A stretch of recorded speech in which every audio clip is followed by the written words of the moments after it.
partnership and for a deep teach venture. Dr. Jha sir, his career in investment banking and product technologies, working with state trees and Adobe, where he lead mission critical initiative and was organized as an Adobe Founder Fellow for 3 consecutive years.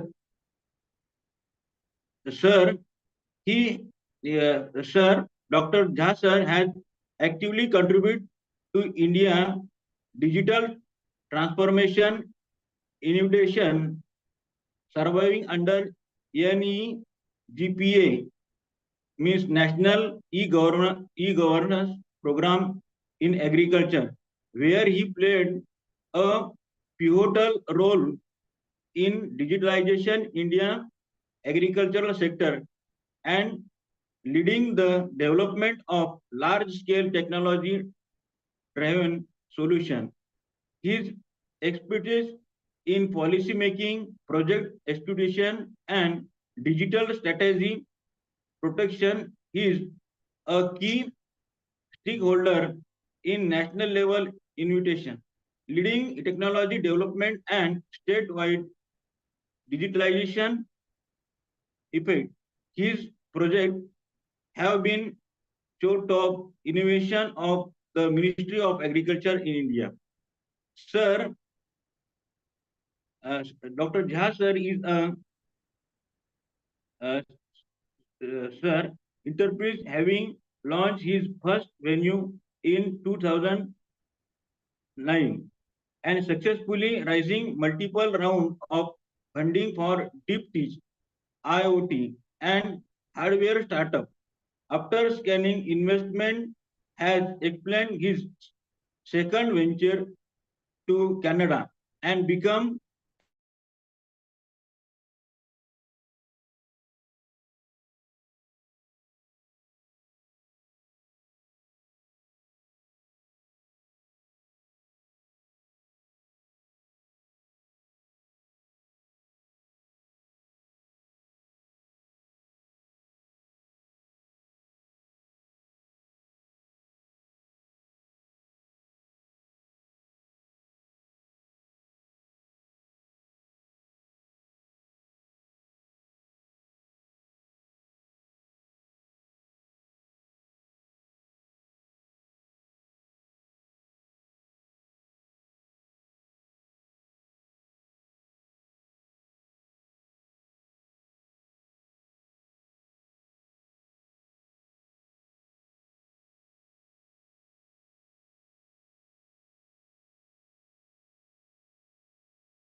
for make any strategy global startup scanning and technology driven social impact. Dr. Jha sir continues to shape to future of innovation, internship, and research commercialization in India and beyond. Please, I am request to respected Alok Jha sir present your thoughts about how to assess pre-flexibility of startup project to all participants. Welcome to respected Jha sir. Welcome, sir. Thank you so much. Am I audible and visible properly?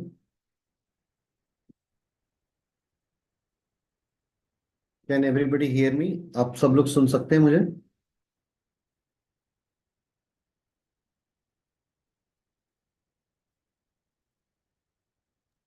Yes, sir, you are audible. Okay.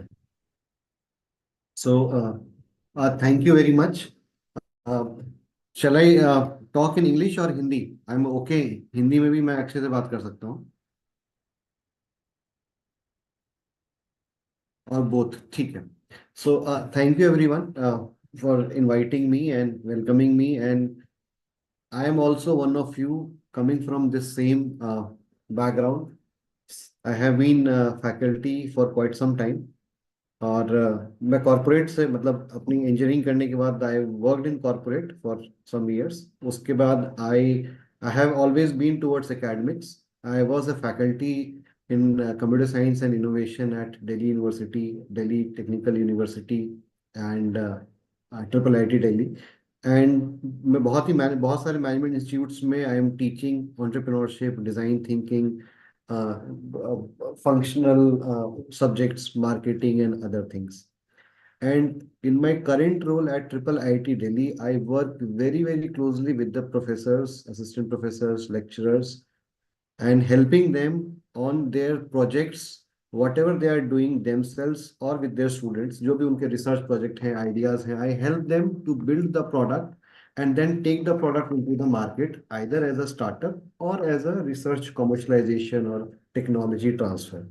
So consider me as one of your you know colleague or a friend, and I'll try to discuss the things in a very subtle way, the way it has to be, because for a professor or for a faculty or a domain person, it is important that you should be asking all the silly questions. So for example, अगर मैं आपसे कभी मिलूंगा या कभी हमारी बात होगी और आप मुझे अपने कुछ आइडियाज बताएंगे या अपने प्रोजेक्ट या रिसर्च एरिया के बारे में बताएंगे, तो मेरे क्वेश्चंस इतने सटल और सिली होते हैं that person in front may sometimes be irritated, but the reason for asking those silly questions is important so that you can create a good case study or a good mapping for the potential outcome that may come from the ongoing work or ongoing ventures or startups.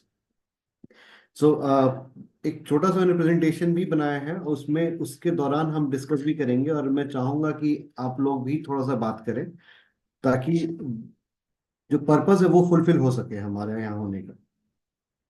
तो मैं एक presentation share करता हूँ यहाँ पे।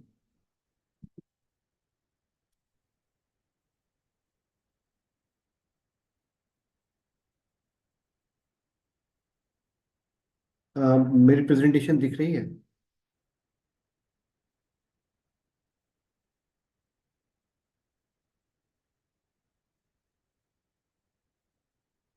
मैं Yes, sir. Presentation Yes, sir. Yes, sir. Yes, sir. तो अब मेरा कुछ क्वेश्चन है आप लोगों से जो आपके सामने मैंने रखा हुआ है, और मैं कोशिश करूंगा कि हम लोग डिस्कस करें ताकि जो पर्पस है वो फुलफिल हो। तो ये कुछ मेरे आइडियाज थे कि क्या हम हाईवे सेफ्टी में ड्रोन के बारे में हम सब लोग थोड़ा बहुत जानते ही हैं, right? So can we use drones in disaster? कहीं अगर बाढ़ आ जाती है तो क्या हम वहां पे ड्रोन यूज कर सकते हैं? या रोड सेफ्टी करनी है अगर, तो क्या हम उसमें, या फिर कहीं सप्लाई चेन का ट्रक आना जाना हो रहा है किसी कंपनी का, मे बी मेडिसिन का या ग्रेन्स का, एग्रीकल्चर प्रोड्यूस का, या मुझे कहीं किसी बिल्डिंग की मॉनिटरिंग करनी है, तो क्या हम ड्रोन यूज कर सकते हैं वहां पे? हाँ या नहीं?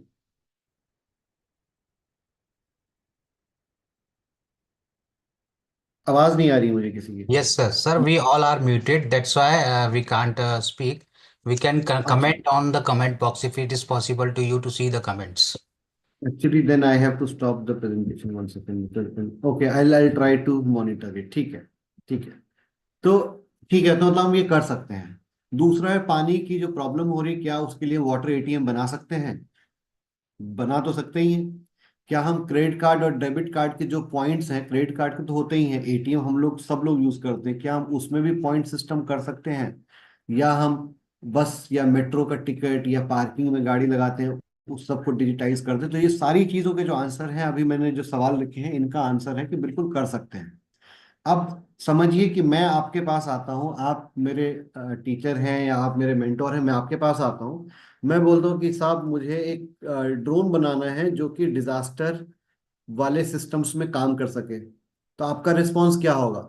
आप बोलेंगे बना सकते हैं? आप नहीं बोलेंगे, आप पहले मुझसे समझने की कोशिश करेंगे कि भाई मैं करना क्या चाहता हूँ, right? Which is a basic thing, मतलब वहीं से शुरू होंगी। तो ये जितने भी मैंने यहाँ पे ऑप्शंस लिखे हैं कि वुमेन चाइल्ड सेफ्टी में कुछ मैं बनाना चाहता हूँ, या मैं ऑक्सीजन या ओजोन एक्सपीरियंस सेंटर बनाना चाहता हूँ, तो इन सब के लिए आप बोलेंगे जी हो तो सकता है, लेकिन उसके पास होगा चैलेंज।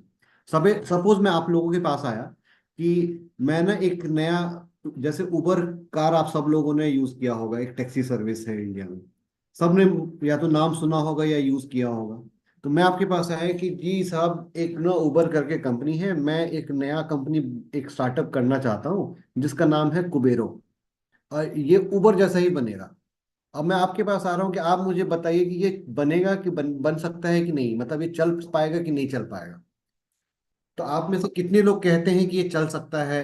आप टाइप कर लीजिए यस या नो या मे बी, या कुछ अगर आप चाहते हैं कि और डिटेल्स दूं तो मैं वो भी बता सकता हूँ। तो कितने लोग लगता है कि जो मैंने बताया कि नया उबर मैं बनाना चाहता हूँ वो चल सकता है? जैसे नहीं चलेगा, yes yes, need more details, ठीक है। तो इसके सारे आंसर ही सही हैं, और हम कोशिश करेंगे इस डिस्कशन के एंड तक हम थोड़ी सी मैच्योरिटी अपने आप में लेके आ जाए, जिससे अगली बार जब हमारे पास भी कोई आइडिया है, हमारे फैमिली में भी हमारे पेरेंट्स, वाइफ्स, ब्रदर सिस्टर्स, अड़ोसी पड़ोसी या बच्चे या स्टूडेंट्स, कलीग्स कुछ भी बोलते हैं कि यार ये करते हैं, तो कर सकते हैं कि नहीं कर सकते हैं इज वेरी इंपॉर्टेंट। जिसका मेन पर्पस है हमारे सेशन का, कि हम, जैसे अभी मैंने बोला ना, यस नो जो भी क्वेश्चन है सबका, कि कैसे होगा, क्या होगा, ये सारे सवाल इसका हैं। जिन्होंने कहा यस हो सकता है जी, कैसे हो सकता है, क्यों हो सकता है, क्यों लगा आपको, जिन्होंने कहा नहीं उनके लिए भी यही सवाल है, जिन्होंने कहा कि शायद हो सकता है उनके लिए भी यही सवाल है, और जो कह रहे हैं और डिटेल चाहिए सबके लिए सवाल है। तो हम यहाँ पे जो बात करने वाले हैं प्री फिजिबिलिटी एनालिसिस की, वो कुछ नहीं है, वो यही है कि कोई चीज हो सकती है कि नहीं हो सकती है, उसके ऊपर एक एनालिसिस करना, और उसके बेसिस पे एक डिसीजन देना कि हो, मतलब पॉसिबल है कि नहीं। तो as a instructor, as a faculty, हमारी रिस्पॉन्सिबिलिटी एक नॉर्मल स्टार्टअप मेंटर से कहीं ज्यादा होती है, क्योंकि हमारे पास हमारे कलीग्स भी आ सकते हैं, हमारे स्टूडेंट्स भी आ सकते हैं, जो हमसे एक्सपेक्ट करते हैं कि हम उसको बताएं कि वो बच्चा कुछ करना चाहता है, वो हो सकता है कि नहीं हो सकता वो हमें बताना है। अब जब हमने ही नहीं किया हो तो हमें कैसे पता चलेगा? तो जब मैंने कोई स्टार्टअप ही नहीं किया फिर भी मैं स्टार्टअप को गाइड कैसे करूंगा, ये वाली धारणा पहले माइंड से हटानी है। क्योंकि हम कुछ नहीं कर सकते, मैजिक तो स्टार्टअप को या स्टूडेंट को या मेरे फ्रेंड को खुद ही करना पड़ेगा। हमारा जो पहला रिस्पॉन्सिबिलिटी है कि हम वो सारे पहलू से चीजों को सोचें, कि जिससे सामने वाले को समझ में आए, कि वो हमारे सवालों का जवाब लाए, उस जवाब से उसको समझ में आ जाए, अपने आप ही हमें खुद समझ में आ जाएगा कि ये हो सकता है कि नहीं हो सकता है। और इस सेशन के एंड में मैं एक क्वेश्चनियर भी आप लोगों को दिखाऊंगा, और इवेंचुअली होगा तो मैं, ये स्लाइड्स मेरी पब्लिकली होंगी तो आप उससे भी देख सकते हैं। जो क्वेश्चनियर है, अभी इंडिया में करीब 13-14 इंक्यूबेटर यूज करते हैं अपने स्टार्टअप से ये सवाल करने के लिए कि भाई वो स्टार्टअप आगे करें कि नहीं करें, जिसके बेसिस पे एक डिसीजन फ्रेमवर्क बनता है, कि जिसपे उनको खुद समझ में आ जाता है कि उनको करना चाहिए कि नहीं करना चाहिए। तो शुरू करते हैं। तो जैसे कि प्री फिजिबिलिटी एनालिसिस होता है कि कोई भी काम, अगर हमें अपना घर बनाना है, हमारा, हम घर में रह रहे हैं, हमारे घर में बोला कि यार एक और फ्लोर बनाना है ऊपर, तो उसके लिए भी हम सारे कैलकुलेशंस करते हैं मेंटली कि ये पॉसिबल है कि नहीं, कोई सरकारी रूल तो नहीं तोड़ रहा कि कंस्ट्रक्शन की हाइट की लिमिट 2 ही फ्लोर है, मैं तीसरा फ्लोर बना रहा हूँ, या ऐसा तो नहीं है कि जैसे मैं दिल्ली में हूँ अभी, तो यहाँ तो पोल्यूशन साल भर रहता है, तो आप कई बार कंस्ट्रक्शन करा ही नहीं सकते बिना सरकार की परमिशन के। तो क्या कोई लीगल इश्यूज तो नहीं है?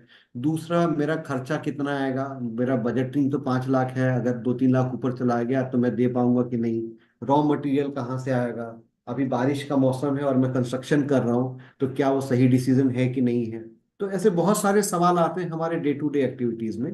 तो जो जिसको हम प्री फिजिबिलिटी किसी होने के पहले से हम करते हैं, हम क्यों करते हैं? Obviously it saves our time, our money. Startup case में आ जाते हैं कि मुझे इन्वेस्टर जो भी रहेगा, जो भी मुझे रिसोर्स दे रहा है, वो सामने आ जाते हैं। तीसरा, रोड मैप। हमारे नॉर्मल प्रोजेक्ट्स के मुकाबले, कोई भी डे टू डे प्रोजेक्ट्स हैं या इंटेलेक्चुअल प्रोजेक्ट्स हैं, रिसर्च प्रोजेक्ट्स हैं, कंपेयर टू स्टार्टअप, सारी चीजों में एक ही चीज जो सबसे इंपॉर्टेंट और कॉमन है वो और जरूरी है, वो है मेरा रोड मैप। अगर मुझे मेरा रोड मैप पता रहता है, we can achieve anything. And अगर if we know our roadmap, we can achieve anything. And for the purpose of roadmap, it is always important to understand the requirements of my project or of my venture, which we call as a pre-feasibility analysis. So when we talk about the components of a pre-feasibility analysis, it is very, very logical and very basic that whatever I am trying to start, is there a market research or industry analysis behind it? I mean, if I'm coming to you as a professor, I'm asking you that, hello, sir, I have this idea. I want to start something called Kubero, which is a type of Uber, and I'm trying to do it in my city. Let's say I'm in Nasik, for example. So I'm saying that I'm trying to do something like this in Nasik. And then your question should be, or the logical points around this should be, why I'm going to do that. What is the market research and industry analysis? Is this a requirement there or not? And if I'm going to do it, what is my validation that this business is going to work? How I'm validating or ensuring that? How it is possible to create something like this technically? What are the financial feasibility analysis? Do I have money in my pocket, or I am simply saying that I want to start, I need 5 crore rupees, and some investor will give me 5 crore rupees. Why would some investor give me 5 crore rupees? Or maybe what are the legal and regulatory considerations? What are the various risks around it? So one of my student, he came to me and he wanted to start something called a plant that will produce bio coal and bio charcoal. He told me he gave me a very good value proposition that, sir, I want to create this ecosystem wherein with the agriculture waste, the parali and other byproducts of agriculture, which are polluting the environment, he said that he can make biocoal out of it. I said, it's a very good idea, but how will you make it? He said, I need a machine and that machine can do that. I said, okay, but how will you get the raw material? Because collecting the raw material is also important. Then machine is important. To run the machine, you need power or fuel. To have the machine, you need money. I said, what is the cost of machine? He said, 2 crore rupees. I said, okay. Then once you have a 2 crore rupees, you need to run the machine. How will you get the manpower? He said, I will hire. Then I said, how will you get the raw material? He said that I can collect from the various sugar belts of India. I said, okay, but what will be the transportation cost? He said, another 1 crore rupees for maybe a 1200 ton. I said, okay, once you have all this thing and you have consumed 1200 ton, where are you going to sell it? He said, I'll sell it to power companies. So things in the discussion looks very simple. But when you actually tell the thing to be done, that how will you source the raw material? How will you sell it? Have you connected everybody or not? So all these questions is actually the part of pre-feasibility analysis. Theoretically, it's possible. It's a kind of hypothesis that yes, it is doable until unless proven wrong. So based on our pre-feasibility analysis, we actually try to help our student or somebody, our mentee or someone, to analyze and decide the hypothesis whether it is doable or achievable or not, based on some field works. So for example, like I said, the first part is the market research and industry analysis. One of the most important thing I ask to anyone, and you can also ask to anyone, that if someone coming to you with the idea, try to evaluate whether it is a good to have solution or a must have solution. Good to have solution is that there is a problem, it is being solved. There's It's not something that it is must have solution. It is a good to have. Solve हो गया तो बहुत अच्छी बात, नहीं है तो भी काम is चल रहा है, like work is happening. Or alternatively, we can also categorize it. It is a painkiller or a vitamin. Painkiller is something you need it immediately when you are in pain. Vitamin is something you can take it as a complementary in your diet if you are not getting fulfilled from your diet. So whenever somebody comes to you, the first part is the good to have and is the must have. And that is again evaluated either on the basis of market or on the basis of customer or on the basis of competition, etc. So like I said, I want to create a new startup which will work as Uber and provide all the cabs to all the, somebody who is using Uber, they can also use my platform. So then your question should be, it's a good to have solution or a must have. If I say good to have, I have to have a reason, because the Uber is already in the market, Rapido is already into the market, Ola is already into the market. What is the new I'm trying to do? If I'm not solving any must-have solution, then it is a good to have. Then what is the market demand? Why I think it's a good to have or a must-have? I have to have a reason. Like, is it the market demand which is not fulfilled? I can say ki Uber cabs, the number of Uber cabs are very less. Because of it, every customer is not getting Uber cab, or I can say the Uber cabs are available, but they're very, very costly, and people are forced to use Uber cabs or their own vehicles or other form of public transport. transport. Or I can say the Uber cab quality is very bad. I just want to create a fleet of electric cars only and Uberize it. Or I can say I want to create a Uber wherein a person having three cars, he is not using three cars, he can lend out one of his car. So we have to understand the market demand. What is the market which is looking for? Then what is the competition? Are there other competitors? Like I'm saying that I'm creating a new Uber. Obviously, there is a competitor. When there is a competitor, why I'm trying to do it? The differentiator, the unique value or the value I'm adding. Third is customer. Why customer will come to me? How can I say that, okay, if I create new platform, the customer will come? So your question should be, how do I know that customer is going to use my platform? Or whatever idea I'm working, customer is going to come and pay me for that idea. That has to be questioned. And when we have to do this, how can we find the answer? Again, when we ask the question to someone, people will ask you, ki, Acha, you tell me how to find the answer. So obviously, you have to go out, you have to go and talk to the people. Whomsoever are the potential customer, we have to push or we have to go and talk to those people that whether they'll buy that kind of service or not, or whether they're looking for that kind of service or not. Whatever feedback is coming, we have to evaluate. Competition, we have to study the competition, whatever is the competition in the market, whether it's a competition is a good competition or not. For example, during the Kumbh Mela in India, every day around 2 to 2.5 crores people are visiting. There are Rapido bikes already running there. And if I say now I want to create Uber bikes, I can do that. But how would I get the bike wala to come and give the service? That is also a problem. It's not something an app. It's a supply chain. I need the bikers or the car wala also who will come and give the service. Then I need users also. Then I need a platform's visibility so that people should know. Then I need internet because when 2 crore people are together, the internet is very bad. So you cannot expect people to use internet in such area. So every time when we talk about the market demand, customer validation, landscape, we have to understand all the aspect, all the if and but, why and how around this area. So these are one of the major theme around whenever we have to assess the market or the feasibility of a potential product. Then second is most important question is, let's say I analyze that. Then another question is, how would you assess whether market I can enter or not wherever I'm targeting? For example, one question could be, why do you think you will be able to sell your products? I mean, that we can ask. Or what is the reason that others are not doing it? Many times you will see that somebody will come to you, or you may get some idea ki you have to do, let's say, some idea. And then you will see that nobody has done it and you have your own notion. Other people have not done it because some reasons. So what are those reasons?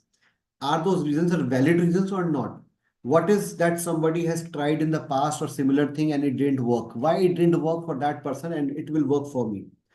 How do we plan to enter into the market? So there are many framework around this area, and one of something is called Presley analysis. I'll not go much deeper, but I'll just give you a brief idea that whenever you get such instances, you may like to refer Presley analysis, and there are many other analysis wherein we talk about the economy, the cost factor, whether the cost factor is important or not, social aspect, whether we're trying to build that thing, is it going to be socially relevant or not? For example, let's say in a city, people are not ready to share the rides. People are not ready to sit with somebody else on the bike. Maybe women are not, or girls are not ready to sit with somebody on bikes. So do you think that kind of, Kubero kind of concept, wherein I'm giving car or a bike on rent or maybe sharing, people will come or not? Then technological, like I said, if we try to build a technology of bike or car rent and we are doing it in this Kumbh area, the internet is very choppy. It's not possible to have an app working actively. Then legal issues, is the legal formulation possible or not? Then environmental, does it cause any environmental impact or it's not causing impact, or does it has impact and people may come and question my system? Or whether there's a political alignment around this or not. For example, let's say government says that we have to promote women's safety, and then I'm creating a product around women's safety. So that is politically also aligned. But when people are saying that there should not be a child labor thing, but I'm creating new initiatives wherein I'm telling that school student can get an internship, a paid work somewhere, maybe a college or a coaching center or something like that. So then it may come in some or other form of child labor. So all those political alignment is also important. So this is around the same framework of PESLE analysis, that whenever somebody is thinking about a product, what is my organization or the current product? What is my market? What are the current markets? What are the customers? What are the market size? Is there a new market coming up over the time, whether it is growing or declining? Then what is the industry I'm targeting? The supply, the power of the suppliers, the vendors, the competitors, everything will come under that. Uh, then what is the long-term ecosystem demography level factors, like ecological, global forces, demography, politicals, technology trends, and everything. So these are just die down or converge to the specific queries about the market level analysis. The second important factor is the business model. Like if I'm coming to you with a product idea, and then you have to ask me how I am going to make business, meaning how I'm going to make money out of it. What is my key value proposition? What is the problem I am solving? Which is again boils down to, it's a good to have a problem or must have problem. How does my problem or my solution is solving a critical need or a unique provider? Then can I scale this business or not? For example, I just quoted an example that somebody willing to set a bio charcoal plant, but if my agriculture waste is limited, what will I do? 6 months I use the whole biochar, made the biocharcoal. I have to have the customers also. Then next 6 months, what will I do if I invest so much amount? So whether I'm able to scale it profitably or not, or maybe run it profitably or not. So for business model viability, we have something called business model canvas. Generally, when you must have this session, or you may be having this session in the coming time, wherein there are certain parameters which we tell about somebody who is starting a venture, that go and mention about the various aspects of your business model through this canvas. So these acts as an important questions or an area that we may have to ask our mentee, or whenever you are starting some venture. Like, what is the customers being served? Is it one or many? What is the value proposition? The problem which we are providing, is it a fulfillment of some needs? It is unique. It is solving some problem. It is solving need of specific segments. For example, is it a solution for a upper class or middle class or lower middle class, or a very people with below poverty line, for whom we are solving the problem? We are solving for students. We are solving for new parents. We are solving for doctors, hospitals, whatever it is. That question has to come. Then how we are selling, how we are delivering the value proposition, like how we are going to the customer. What is the way to reach out to customer? Is it through call center calls? It is through emails? It is through camps? It is through one-on-one discussions? It is through going to reaching out to the parents by showing ourselves in the school PTM meetings, or maybe through coaching centers? Whatever are the channels, we have to think about that. Customer relationship, how customers are reaching out to that specific segment. What is the relationship between those customers and the product owner side? Revenue stream, how we are generating the money. What is the key source of making money in my idea? What are the resources required to ensure that my product will work? What are the activities? What is the thing which I am doing? What is the outsource or associations or partnerships, if there are any? And what are my expenses? How I am managing my cost, like manpower hiring, traveling by bus, or manufacturing, or going to exhibitions, or onboarding mentors, or onboarding my faculty as a mentor and paying them some consultancy fees. So all those things have to be carefully examined. Another part is the value proposition canvas. This is again, I'm giving a reference because so that you know what are the key areas and questionnaires that we have to understand and ask. That whatever product or solution I am creating, what are the positive side of the products? What are the negative sides which it is solving? What exactly is the profile of customer? Customer करता क्या है जिसकी वजह से उसको problem हो रही है? And then after my solution, how it is solving the life of a customer, how it is making it easier.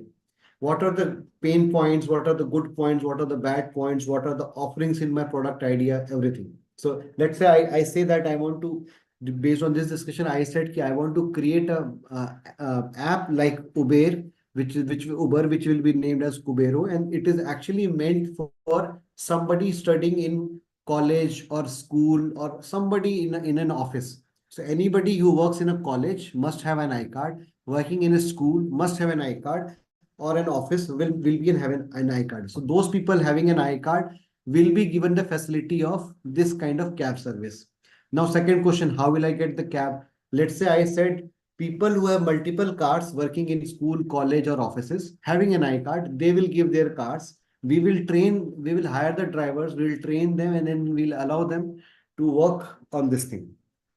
Let's say I create those models. Then the question will come whether it is allowed to have somebody's car and then use it for the purpose of making other people commute, which is a legal problem that cannot be done. So next part is legal is also one sector which will come further. Then next part is technical feasibility. Then let's say if I tell you, convince you all that okay हम ऐसा बना सकते हैं, then your question is how will you make the app? Do I know how to make app, or I have to hire a people, or do I have that kind of privileged people who can code for me and available at a lower cost? Whatever technology platform being selected, is it something okay to support 100 people, or it can also scale to support maybe 1 crore people accessing together on an app? What are the infrastructure need? Let's say I develop the app. How will I host it? I need a very high powerful server. Do I have that kind of platform in my college or in my on my research lab? Or maybe I have to buy it from Amazon or something. Do I have the money for that? Do I have the manpower, distribution channels through which the technical know-hows are required can be handled and accomplished? Then it comes on the financial feasibility, financially possible or not. Let's say I make some product, I invested 20 lakh rupees, I made a product, and now I'm selling the product for maybe 5,000 rupees. But I observed that in a year I can sell only 20 products. So if I'm investing 10 lakh rupees or 20 lakh rupees and I'm able to send only 10 pieces in 1 year, maybe for 5 lakh rupees, is it good to go or bad to go? So that we have to have a clarity. So sometimes taking a financial decision in 1 year may not be a good idea. We have to see that. But you have you heard the term called break even? Break even is called ki you created some product and the point when you started making profit. So generally it may vary from 18 months to 24 months in some cases, but it is also possible ki I'm making a software or maybe an app and I'm selling it and I'm making break even right from the day one. It is okay. It is possible. But we have to analyze and understand what are the costs required to build the product, the operational cost, the fixed cost, the capital cost, the variable cost. Capital cost means computer or lab or infrastructure or internet, dongle. Operational cost is like manpower, salary, internet, travel, office space. Likewise. So we have to have the clarity on the cost, whether cost wise it is feasible to have or not. What is the capital investment required? Then how I'm going to sell it. If I'm selling it for 100 rupees, whether person sitting in Nasik buy my service for 100 rupees or not, or whether I'm selling it for 5,000 rupees, whether a customer in the target city is available to buy the product for 5,000 rupees or not. For example, there are many clothing brands who start selling their product from 50,000 rupees. Now, such brands are there in many big cities like Mumbai, they have. But you may not find such brand stores in smaller towns because nobody will buy that. So again, the revenue projection, the pricing strategy, then we have to have an hypothesis called whatever will be my sale, a planning, a roadmap that this is what I'm anticipating a sale. Then you as a faculty will question, how do you think that you can do this much sale or that much sale? Then whatever is the break even, on what basis we decide that the break even will come. Then another part is the legal and regulatory affairs. So many times with the new reforms, the companies create themselves as a private limited or they create themselves as a Section 8 and then try to make themselves profitable, which is illegal. They can't do that. Section 8 company can't make profit. They have some regulations under which they can do some of those nitty-gritties. But many times, if you are making a healthcare product, you have to understand the kind of compliances or licenses required. You are creating a restaurant-based product, you need FSSI license. You creating an agriculture or drone-based product, you need drone-based licensing. So all those licensing, compliance, business registrations, legal thing, they are also important to achieve that. Let's say I want to start a company. I came to you. I'm saying that I want to start a company in Maharashtra, but you said, I do not have an address proof in Maharashtra. How can I do that? Then I have to do it in Delhi. So all those questions will eventually, you may not know the answers, but when you ask right questions, you can tell them to find out. Then IPR, whether there is an IPR or not. People say that it's important to file an IPR. I say if you have an Indian patent or Indian IPR, it means that you are one of the person doing that. It does not secure guarantee that nobody will do that, but at least it gives you a guarantee that you are the one of the genuine person doing the project. So it's good to have IPR protection, patents or copyrights, trademarks again for the name and the brand name, etc. Similarly, the industry regulation that has to be followed. We have to find out many times there are product which you are building and you cannot get certification because there are no agencies around it. In such cases, academic research labs can certify those products. So all those things are the regulatory matters which are also important to ensure that whenever you're talking about the pre-feasibility, these things are taken care of. Anybody has any question at any point, please write it down or you can speak up.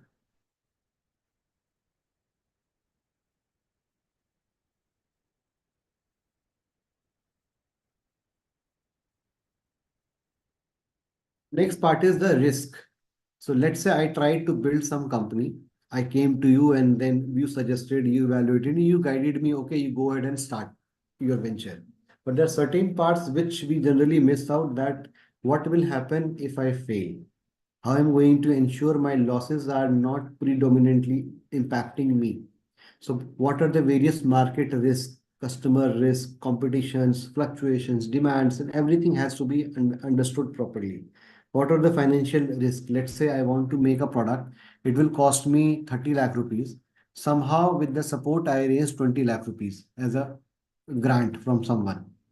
Will it be of any use to me? Depends. Like if I need at least 30 lakh rupees to make a product, with 20 lakh rupees, I can't do anything. I still need 30 lakh rupees. If I get 20 lakh rupees, how I'm going to ensure that rest 10 lakh rupees is coming up? If it is not coming up, it is not a good idea to take the partial funding when you can't do the work. So certain risk we have to properly understand and identify, that is the funding shortages coming, how to handle, pricing pressures are there, how to handle. In one of my startup, this player has invested. So there, so in one of my startup, this cricket player called Kapil Dev, uh, some of his associate, I'll not reveal the complete details, they have invested 10 lakh rupees. But the way it has been invested, they keep on asking questions every day, what is the progress? And eventually we decided that this kind of pressures is impacting the performance. And then we just canceled the deal. We gave the money back to that cricket player. So many times these risks are also to be identified. If you get the funding from someone, how do we handle their pressures or useless questions that may come up? Then operational risks, I am trying to build some kind of PCB or some kind of IoT product, and I need a Raspberry Pi. And let's say there's a shortage of Raspberry Pi in the Indian market. How I'm going to get it? Let's say there's a ban on imports from China. How I'm going to get my PCBs from China? So all those operational challenges may come that we have to work out. Staffing challenge are there. Let's say I have to hire some people, but though everybody left the job, I don't have anyone to help me in my venture out.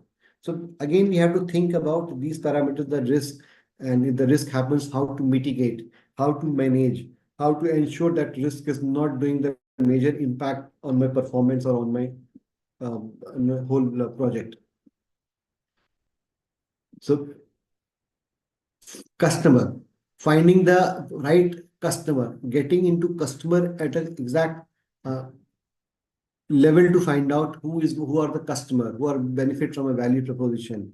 So whenever we are doing the risk, we always after the risk mitigation revisit our customer profile, because that will help us whether my customer is free from any kind of risk or not.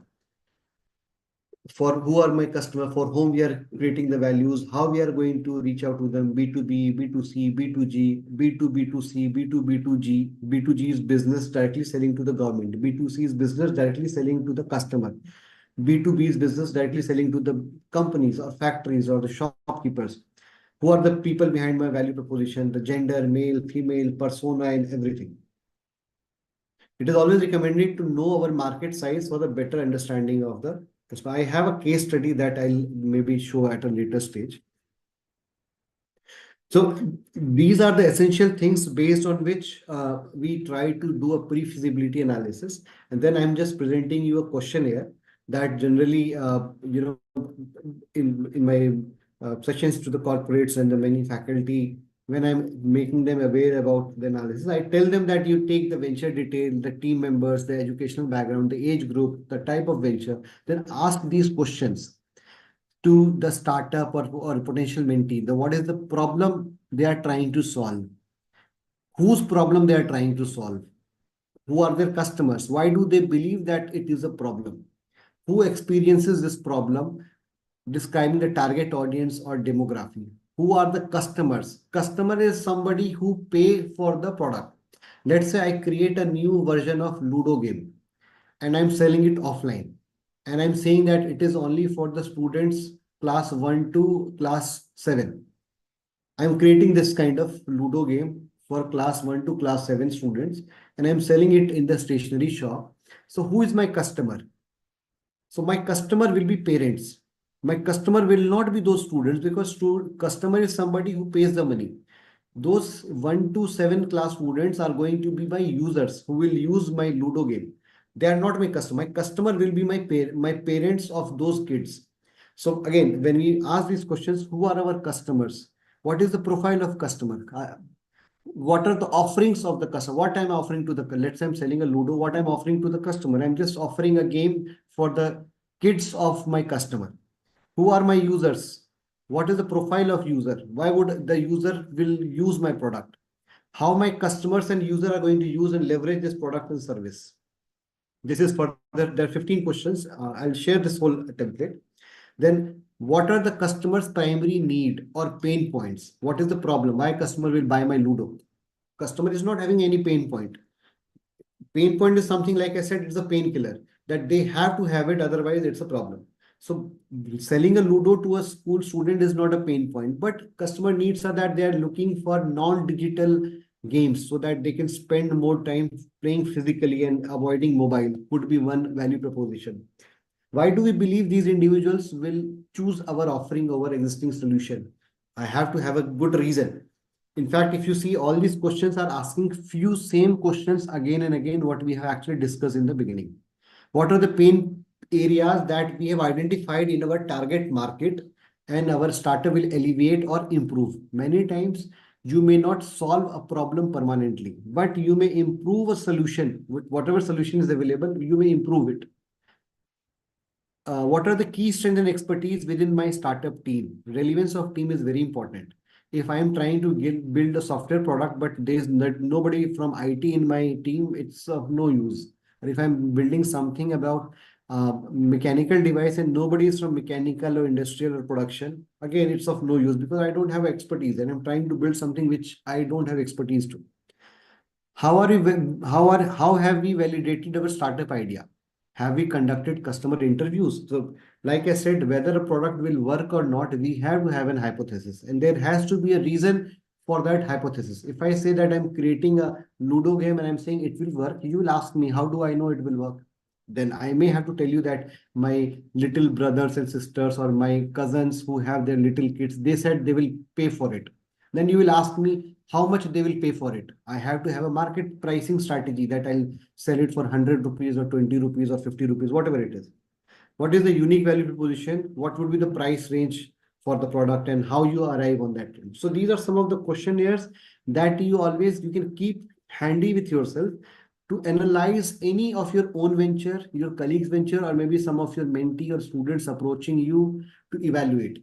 These questions are more focusing from the business and startup side, but these are very relevant in terms of outcome when you even evaluate your own research product as a commercialization initiative under that. So the next step is, whenever you have such interactions, we have to validate assumptions with the real world testing. Let's say I come to you and tell you, sir, I have this idea, it will work. You'll ask me all those questions and help me rethink, and then maybe create some assumptions to build my product or the project. Then based on that, I'll create a minimum viable product. And then based on that, I'll seek mentorship or funding or other aspects. This was another case study. Okay. So I have one case study. So basically, this case study talks about, so Uber, whenever you talk about a cab company like Uber, we see that it was successful in India. Now, if you look about Uber in China, it didn't work in China.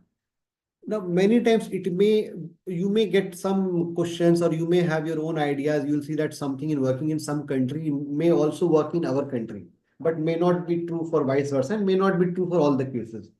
So with the case study, it actually, if you think about the China is also populated as India. China is also big in area like India.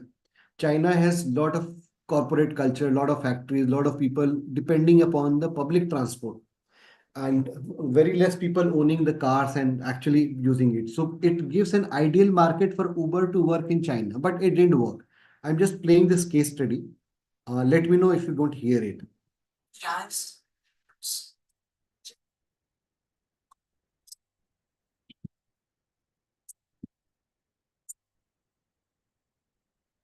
Is the audio audible? Okay, thank you. I'm just playing it back. Yes, sir.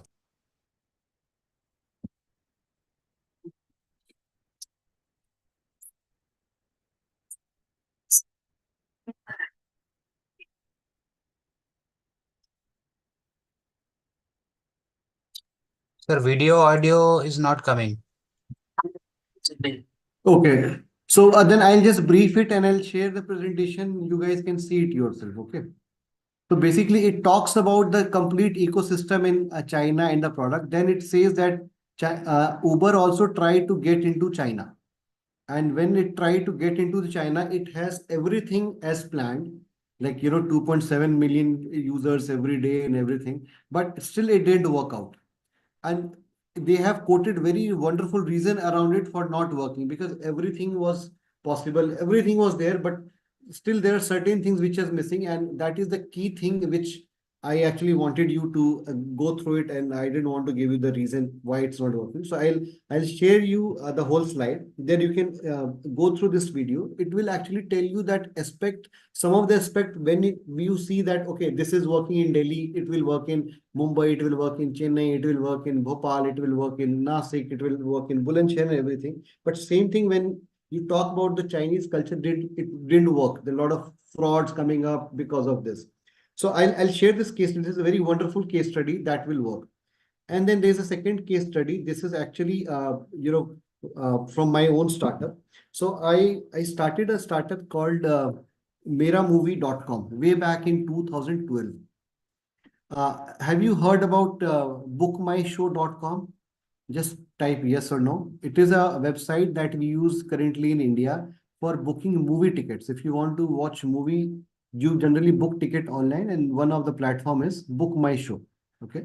So Book My Show was already there way back in 2011, 12. Yeah. So 2000, later in 2011, early in 2012, we started a company called meramovie.com. The idea was that we want to, so Book My Show was there, but it was having very less market presence. It was the only company. We thought we'll create another new Book My Show kind of platform so that people can book movie tickets through our platform as well.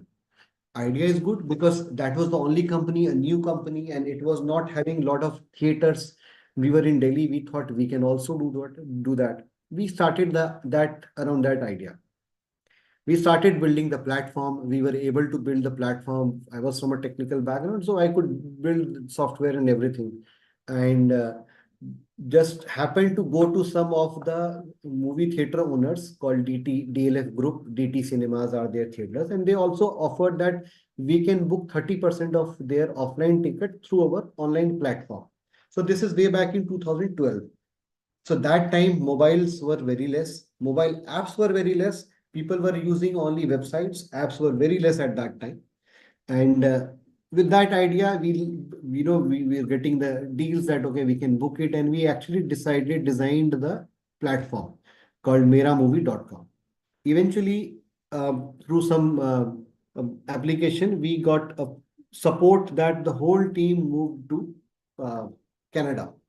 So I and my co-founder, we went to Canada and we were given some fund and we were told to start and work on this venture from Canada. अब जब Canada गए, when we started checking out the movie theaters in Canada, we realized कि in India we book ticket and we book seat number. In whenever we have to go to watch a movie, we pay extra to get a better seat, balcony का seat लेने के लिए we pay extra. But in Canada, US, nobody books the movie hall tickets beforehand. This, if they want to sit on a good seat, they go to movie hall early. They Anybody can sit on any seat. No booking is required in the US and Canada. So our startup was to book a seat, but in Canada, it's not required. Nobody can book any seat. So what to do? Startup to वैसे ही fail हो गया. So the use case, when we started for Indian market, we thought about Indian market, but we accidentally happened to go to global market. We never thought about it. And when we thought about it, we realized that our product is useless there. We cannot do anything. क्योंकि booking कोई नहीं करता, वहां पहले जाके बैठ जाओ और प्रचार देखते रहो, watch the advertisements, go early, and then you watch the movie. So then it's a problem what to do. So then we created, so the second problem was when we use Mera Movie. So Americans, the Canadians, they don't understand Mera Movie. It's a Hindi word. For them, it's very difficult. So then we have done some revamping, and I'll just present this. Let me know if you hear it or get some idea around it. Okay. I'll explain you what has been done.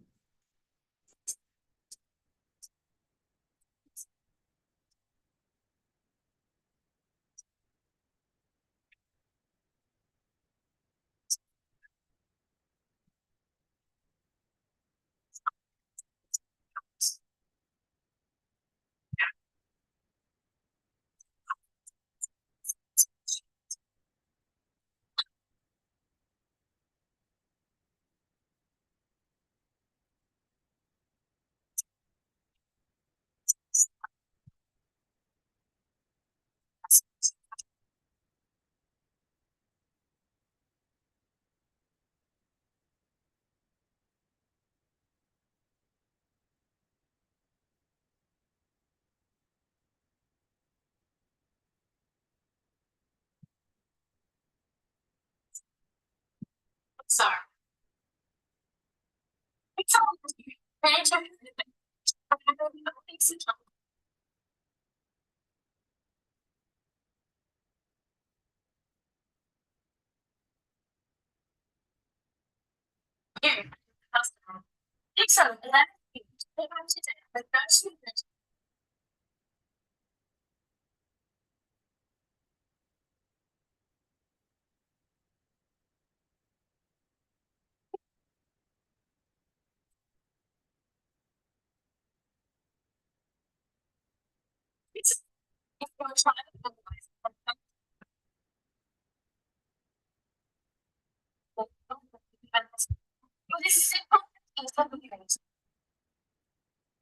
Basically, the idea was when we could not book movie, we realized that events are another important area that can be solved out.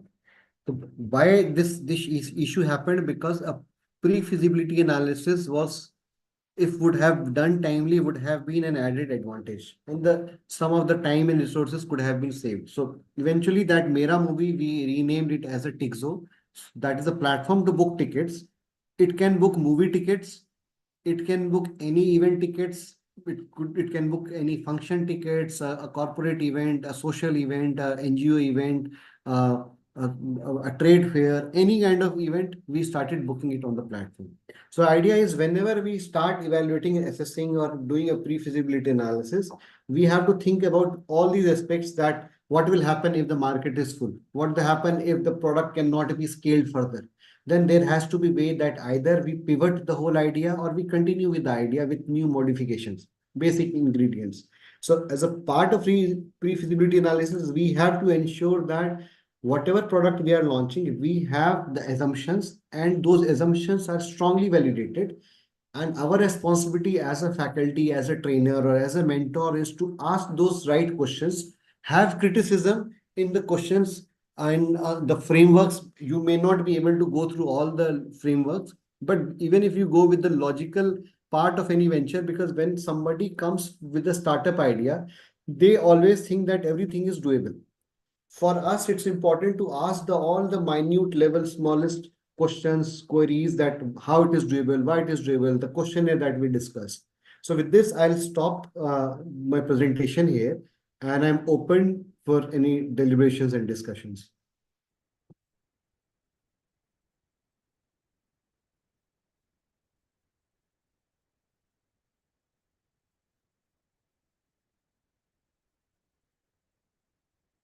Any questions, any suggestions, any of your idea, anything? I mean, like I said, I am one of you from an academic institute. So anything you may like to comment or ask me.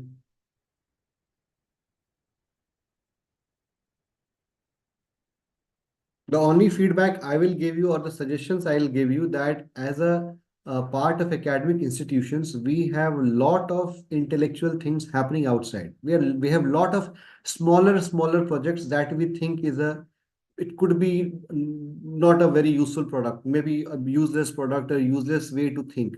But every time if you think that maybe once or maybe once in a year, you think that you'll have one product that will have some important value add to the system, you may be able to do a lot of new innovations. So I'll show you one product which I'm working right now.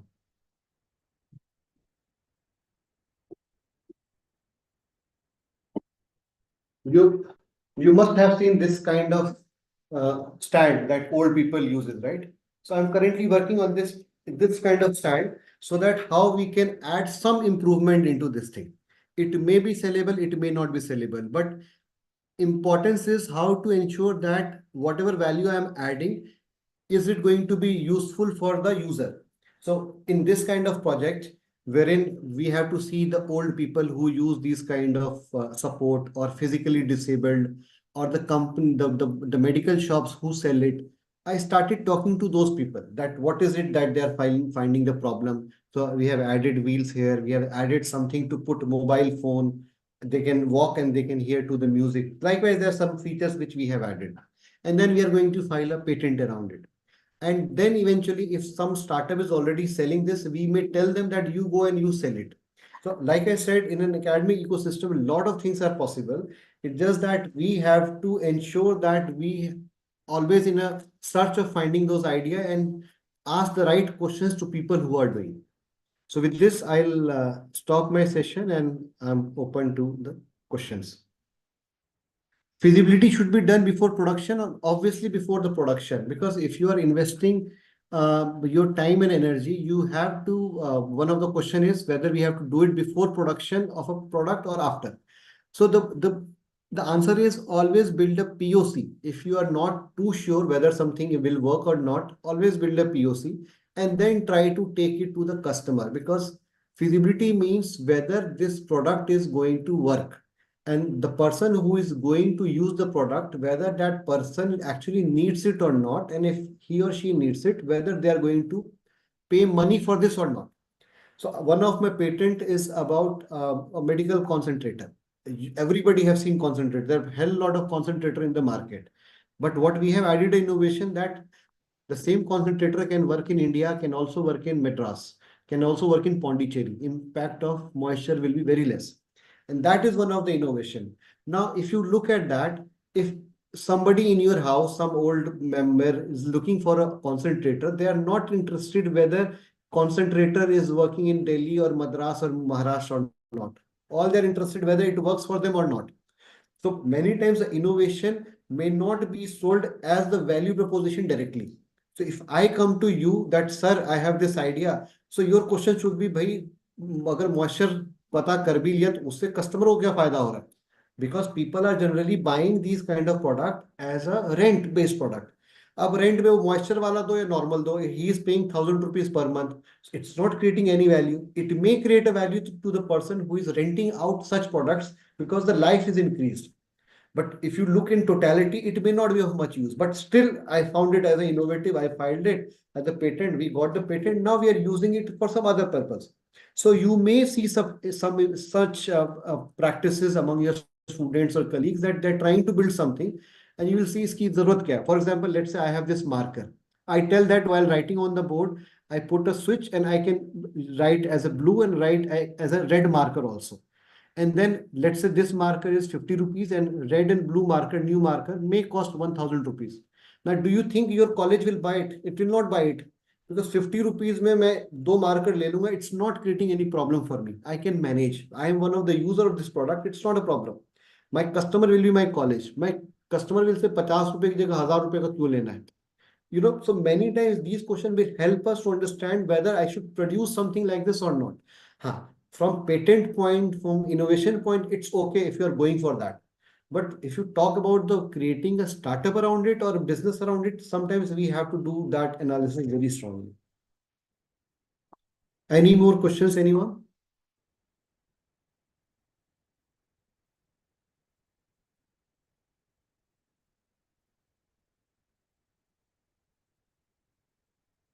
Unless a customer uses the product, how can we get the genuine feedback for feasibility? See, it is very true that many times customer may not use the product, but like I said, if you are building a product, something at the very first time, and nobody has done that, you have to have a basic proof of concept so that customer could relate with that kind of product. If you think that no, POC is also not possible, you have to get into the complete product making. So then that will be I would say a big time risk, because let's say if your customer says that let's say you have a very limited customer, then it is also a risk, because if you are investing too much. If it is lots of customer around it, then it is a risk that it is a kind of बोलते हैं ना कि gamble, जुआ है कि मतलब अगर customer को पसंद नहीं आया तो मेरे किसी काम का नहीं है. So many times making a POC is costly. Understand that. And I encourage to make POC. I encourage my faculty colleagues also to make POC. I encourage my students also to make POC, provided the funds are not a problem, because that will give you good learning of actually making a product. Business तो second part पे है. अगर मेरा वो बन जा रहा है प्रोडक्ट, तो बिजनेस करने के तो रास्ते और निकल जाएंगे, बट फिजिबिलिटी इज इंपॉर्टेंट कि आपका मोटिवेशन क्या है, क्यों बनाना है. लाइक आई सेड, ये मार्कर बनाऊं कि इसमें क्लिप है और मैं रेड और ब्लू दोनों लिख लूं. अब ये अभी बना नहीं है, but you know that this is a blue marker and I am talking to you, pitching you that okay मैं इसको ब्लू और रेड दोनों बना लूंगा कि जब आप क्लास में पढ़ा रहे हैं तो रेड से अंडरलाइन कर दीजिए, ब्लू से लिखते जाइए, आपको मार्कर बदलने की जरूरत नहीं है. So I can help you relate that. So that is how we actually do as the customer feedback, by telling them कि ऐसा कुछ है, मैं ऐसा कुछ बना रहा हूँ, या we use basic cardboard drawing, या we use basic videos. जो मैंने अभी आपको एक वीडियो दिखाया, that was also a basic video. वो तो प्रोडक्ट तो बाद में बना, वैसा बना के हमने मार्केट में छोड़ दिया. टिक्सो का वो वीडियो बना के छोड़ दिया, और फिर हम लोगों को भेजते थे कि देखो जी ऐसा है. जब लोगों ने कहा कि हाँ ये हम ले लेंगे, देन हमने उसको बनाया software. So it's always important to take a cautious decision कि मेरा पर्पस क्या है और मुझे कितना इसमें टाइम और एनर्जी स्पेंड करना.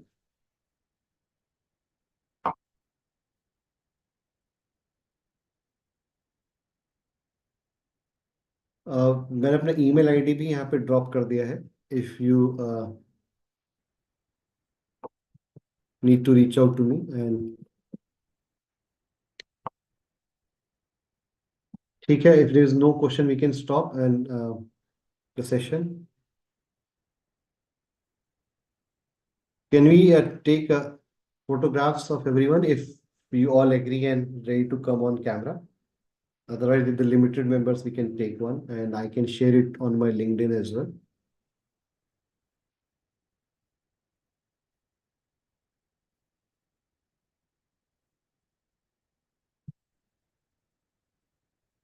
Can somebody take, because I don't know why it's not working for me.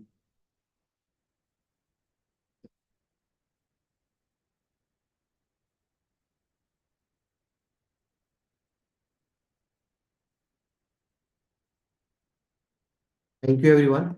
I've messaged my email ID on over here. If you have any questions, anything, anytime you can write to me, or I can share my number also. And I'm sending my LinkedIn ID, linkedin.com/slash. So I am actually heading the tech transfer, fundraising, CSR support, Office of Entrepreneurship, and our three incubators. And I'm also part of multiple center of excellences that we are doing in the mobility, electronics, software. So there also we eventually will be opening up, association with the professors, because I come from the same background, so I know there are a lot of challenges we face and there are a lot of ideas we have and a lot of bandwidth issues we all have. So email ID is not seen. Okay, I'll just share it again.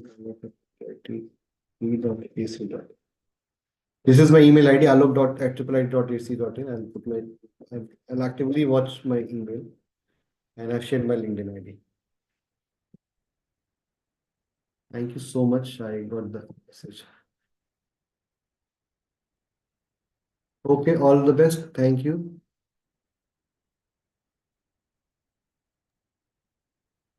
Thank you sir. Sir ने market research and industry analysis के बारे में बहुत अच्छी जानकारी दी है. Market में कौन सी वस्तु की मांग है और उसका कैसा उत्पादन किया जाना है, इसके बारे में cost factor, customer feedback, technical flexibility और द बिजनेस मॉडल क्या है, इसके बारे में सर ने बहुत अच्छी जानकारी दी है. I am also thank to respected doctor Alok Jha sir. You are shared your views, which are very nice, and I definitely we will follow it. Thank you for sharing your views. How to access pre-flexibility of startup project. Thank you, sir. Thank you, sir. Uh, Thank you for UGC MMTTC Chhatrapati Sambhajinagar, sir. And thank you all participants. Very nice. Okay.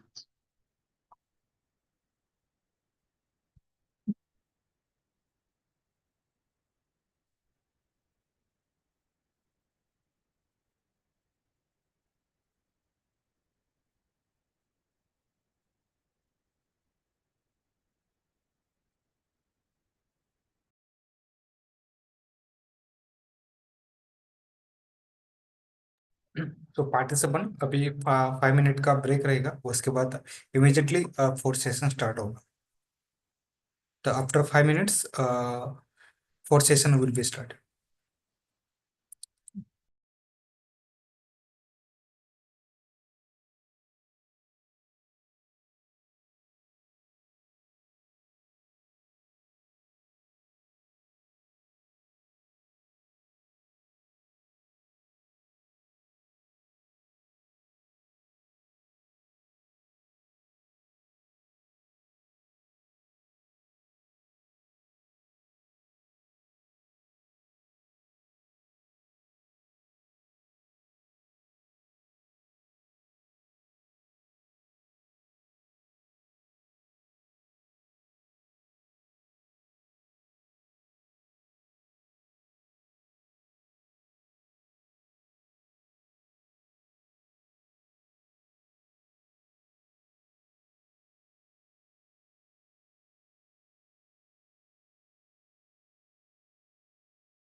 Hello, am I audible? Yes, sir, you are audible, sir. Yeah. Yes, sir. Is there a You are doubt? audible. Yes, sir. So I request to participant, so introduce Ullah, sir.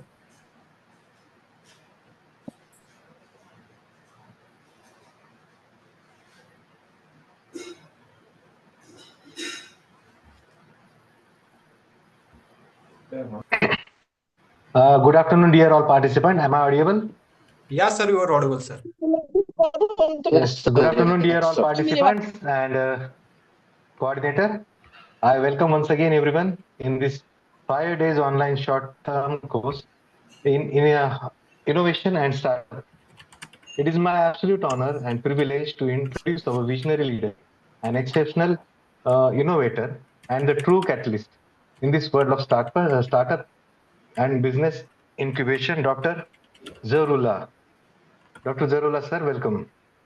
Dr. Zahoor, sir, currently serve as a Chief Innovation Officer at Atal Incubation Center, supported by Atal Innovation Mission, Niti Aayog, Government of India. He is a distinguished academician and innovation strategist dedicated to establishing and nurturing business incubation centers across India, bridging academic gaps and industry to drive entrepreneur success. His credentials are nothing short of remarkable. He hosts a BTech, he holds a BTech, MTech, and PhD from Jawaharlal Nehru Technology University, Hyderabad, along with advanced diploma program from the prestigious Chicago Booth School of Business, USA, which is ranked as #1 business school in the world. With over 17 years of experience spanning academia, research, and industry, Dr. Zarula sir has played a crucial role in mentoring over 3,000 entrepreneurs and 250 startups across diverse sectors such as deep tech, electronics and engineering, IT, food processing, biotechnology, garments, and textiles. His expertise extends to facilitating funding through the banking ventures capital and angel network, empowering startups have now reached the valuation of 500 crores. Previously, he has held esteemed position including CEO of Osmania University Technology Business Incubator and has been instrumental in leading various business incubation centers, deriving strategy, planning, and execution at the highest level.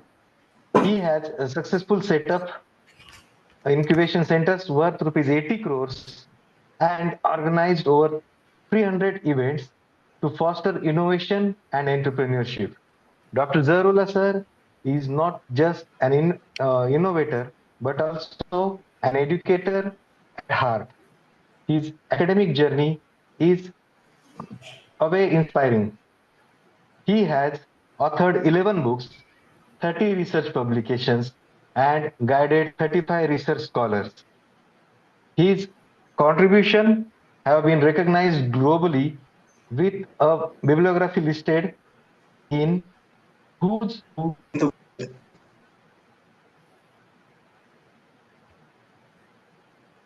the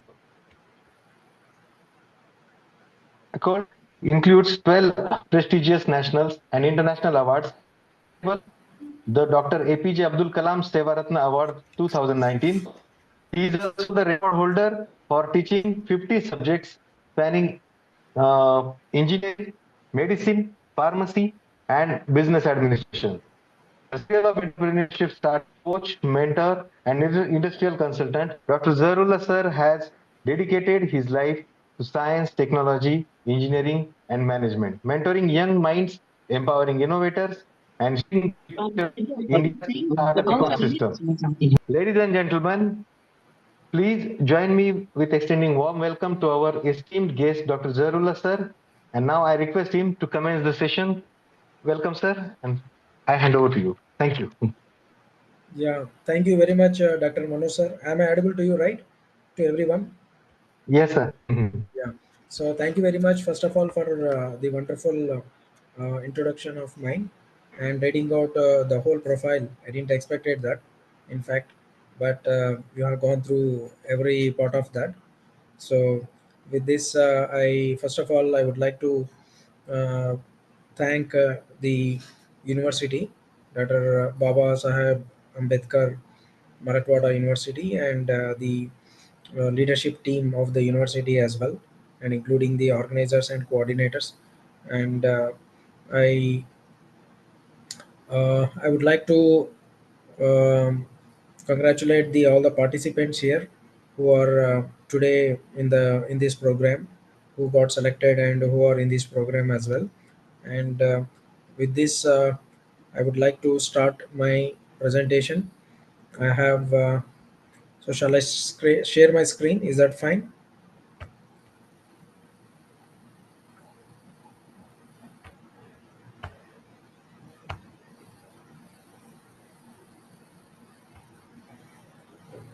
Just let me know whether my screen is visible or not. Yes, sir, visible. Yeah, and also whether the transaction of the slides is going on. Just I'm checking out. Is that Yes, sir. fine? Yes, sir. Yeah. Fine. So I just happened to check in the nature of the participants, where what type of participants' names are. I just happened to see, but I found all the roll numbers over there. And can anybody tell me, or the organizers tell me, what is the nature of the participants' background? Can you tell me some information? Sir, total participants are 84. So, Okay. so other subjects are different subjects. It's a STC MOOC courses, sir. Short-term courses. Okay. So, what would be the age of the participants? Sir लगभग के सभी participant assistant और associate professor है sir अच्छा, faculty है क्या? Faculty Okay. Okay, that's great. Yeah, that's good. So that's awesome, and that gives me a lot of uh, a very good input for me as of now, I can say. So uh, now today's topic is about market research and market survey and questionnaire designing. And here I will give you more uh, information on this particular subject or particular topic with respect to the experiences and the expertise that we have achieved from our startup companies in the market research and market survey, and how this questionnaire designing would be done for that. So if you consider here, my slides consists of not much data with respect to flooding the data or giving you the information, but it goes with the listening part, more on the listening part. So I request all the participants to pay attention to your speakers of whatever the device you are logged in for this but for this session. So I guess, like, as you are all teachers community, and you have come across about market survey in your subjects, maybe the commerce people, business faculty, and some of the faculty in engineering, and in fact the arts, science and engineering, the science faculty have less exposure to market survey. And I will also point out on that part. And I will also I'll speak on this category also, where the life sciences market survey, how does it works and all. So do we have uh, so let me do some small questions I will ask on the chat bot, and you just let me know what is your answer. Okay, so you have to give me your answer in the chat bot. So I am doing one survey here, one study here. Okay, so my first question is, you can answer randomly, No need to worry about your background and all. Okay. Here I'm writing the question in the chat box, and you answer me in the chat box. I'm asking to all the participants. Okay. So I'm writing the question right now.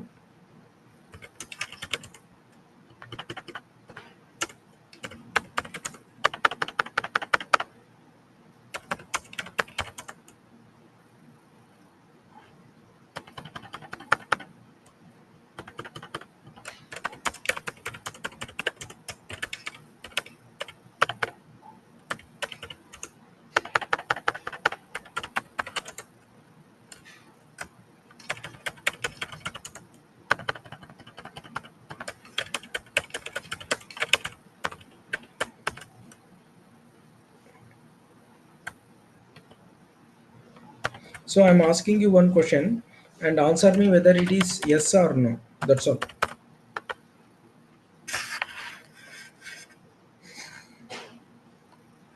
Yeah, I'm seeing the answers. Yes, yes, yes, yes, yes.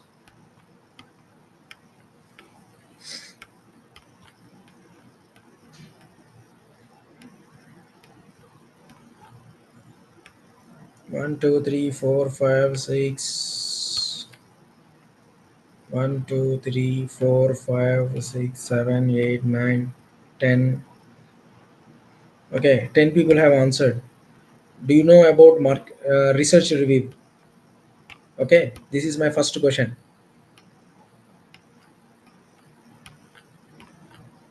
1, 2, 3, 4. Okay, 5, 6, 7, 8, 9, 10 people have answered. So there are 84 people, right?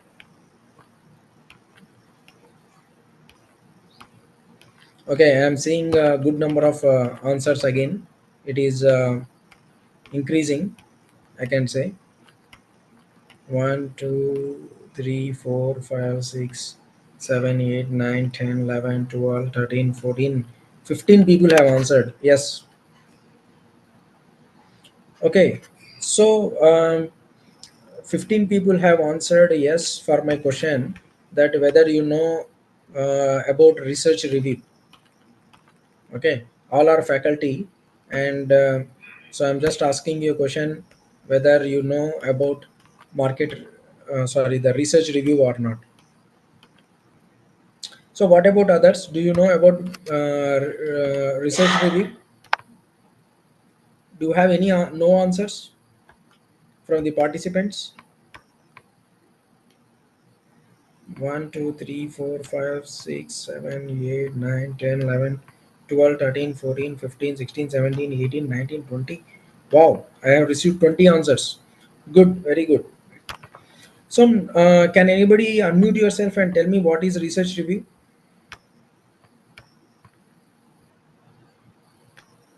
Roll number 20.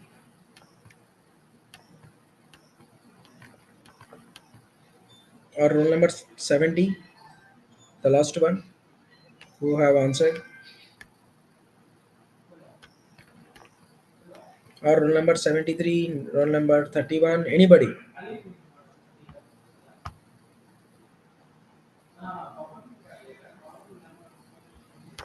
Anybody who can unmute yourself and tell. So it is a review of previously published papers to collect the relevant information regarding research. Good. So when you are collecting the research reviews, and when you are going to plan your research, most of the people will plan for your research. How do you do it? Do you make on your own, or you get inferences from your research? So obviously the answer is you will get inferences from the review, and then you will work out on that research, right? So this is the process. So one has to perform a very good analysis of the existing research papers, make the gap analysis, and then you have to work out, yeah, critical analysis also, and then you have to get the inferences from that, and then draw the objectives. You have to draw the objectives, and then you have to work upon the experimental process that you plan for it, and then achieve that objectives, and then you will get a new research paper, right? So this is how you do it. Now This process is in existence for all the academic research, and everybody follows the same. Suppose if you are moving in a speculation way, the speculation research will have a limitation, because it will end up into hypothetical research, or it will end up into something like you define a model and then you will end up. Now, so can an organizers tell me any few background people, or the subjects from which these faculty are from?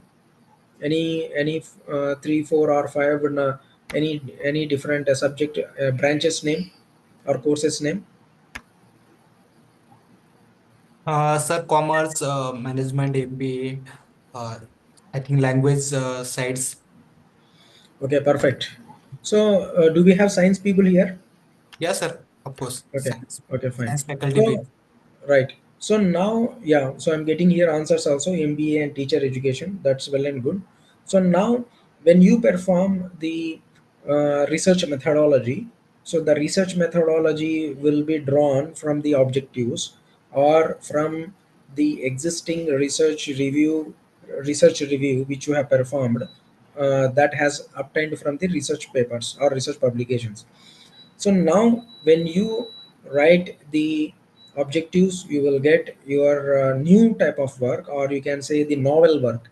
The novel work would be obtained from that, right? So if you take the MBA people, so they will be working upon similar method, where, as I told you, the review papers, the research papers, review papers, and then the drawing your own critical analysis, and then getting a new objectives, and then working on the research, your own research. So even in education, teacher education, or you can say in educational field, or the subject, or you can say the commerce people, so it is one and the same. Right, fine. So this is very much crucial point for you people. And when we talk about the market research, so the market research or market survey, and so how you perform it, let us see one by one. So what is market survey and market research? First of all, so when you ask yourself what it should be and how it should be, so it is directly related to any or service product or service. Remember, it is not a research, it is not a academic research that will perform for writing a paper or doing an experiment. So you will end up at some innovation, or you will end up at a new finding, or a finding which is actually doesn't go into the market. So it is not that type of research, it is a market research which speaks about that.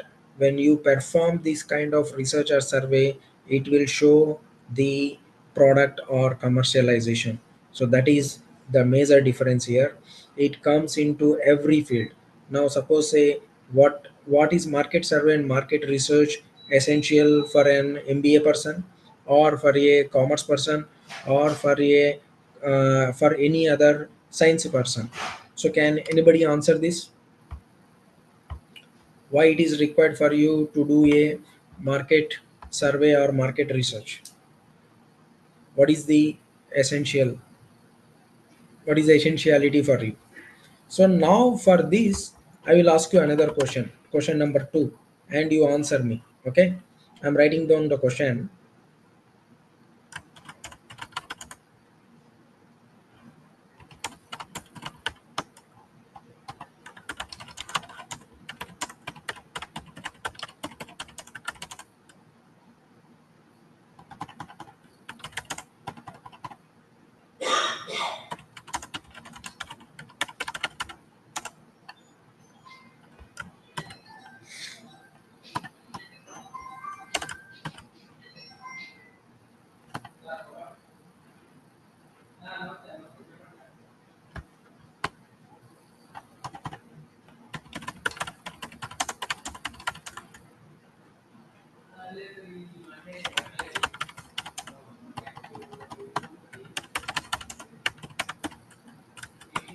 Yeah, so you can see, you answer me whether it is yes or no.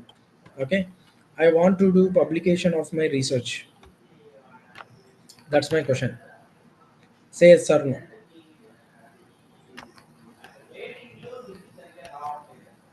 I want to do publication of my research work. Yes, yes. So three people have answered.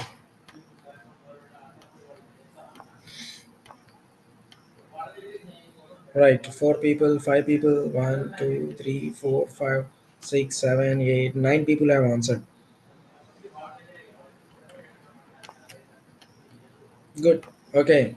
Good. Getting good number of answers. Good.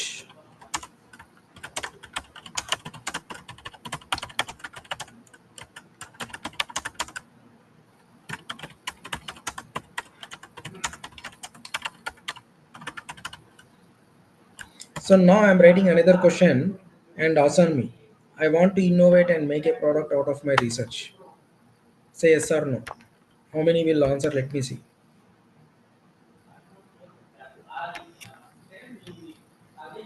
I want to innovate and make a product out of my research. Wow. 1, 2, 3, 4. Good, good. 1, 2, 3, 4, 5, 6, 7, 8, 9. I'm getting good number of answers, but only 9 people.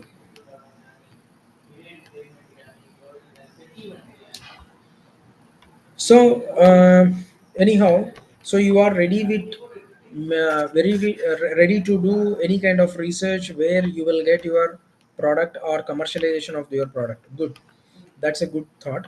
So that's my point actually is also that you have to first of all when you make your when you do your research you have to think that that research work should bring a product or a service into the market. Then you will have more potentiality, you will have more reach for your innovation to get into the public. So now here comes the market research and market survey. You create some disturbance, you create some change in the society. So that's the definition of this market survey. And you collect the data, like I am collecting the data from you people. Suppose I asked a question that how many of you want to convert your research into a product, and most of the people are answering yes, I want to do. Out of 86 people, 9 people are answering. But the method, the way of doing the market survey is one kind of art, and it would be done by certain agencies or consultants or the people who are interested in, and they will tend to get maximum data from the population. So when you make such kind of survey, a best survey, whether it may be yes or no or any kind of answer, so it where you can see maximum public participating in that survey, that gives you a correct information and also the need of that particular product or service or any kind of thing. So here we get the facts, we get the findings, exact facts, we get a complete study. Then what you do, you perform the analysis. We perform general analysis like the sampling method analysis we have in probability and statistics. We perform analysis methods. It may be a general data analysis that you perform by using Microsoft Excel, or you perform data analytics through using Power BI solutions or any software you use, and then you will extrapolate, and then you will get a very good number of inferences, and you draw a certain conclusion out of that. And you can say this much of people are interested to buy my product, this much of people are interested to take up my product, or you can say these people are interested to take up my service. So this is referred as market survey or market research, and the definition, how it would be done, how the data would be collected, right? So I hope it is visible, right? My slides are visible, right? I just ask once again. Hello,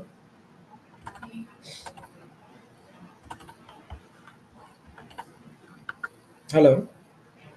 Yes, sir, visible. Yeah. So now the when we say that you have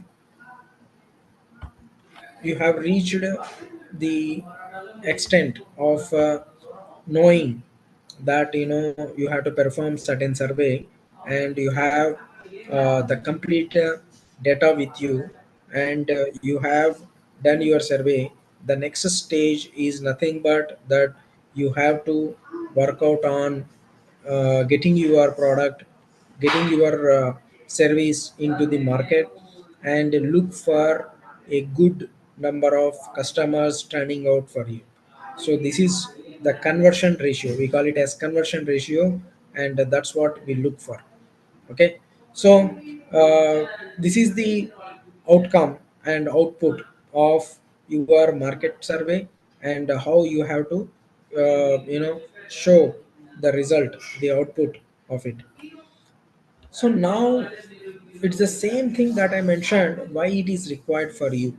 And when you when you look for any product, you have to perform this survey.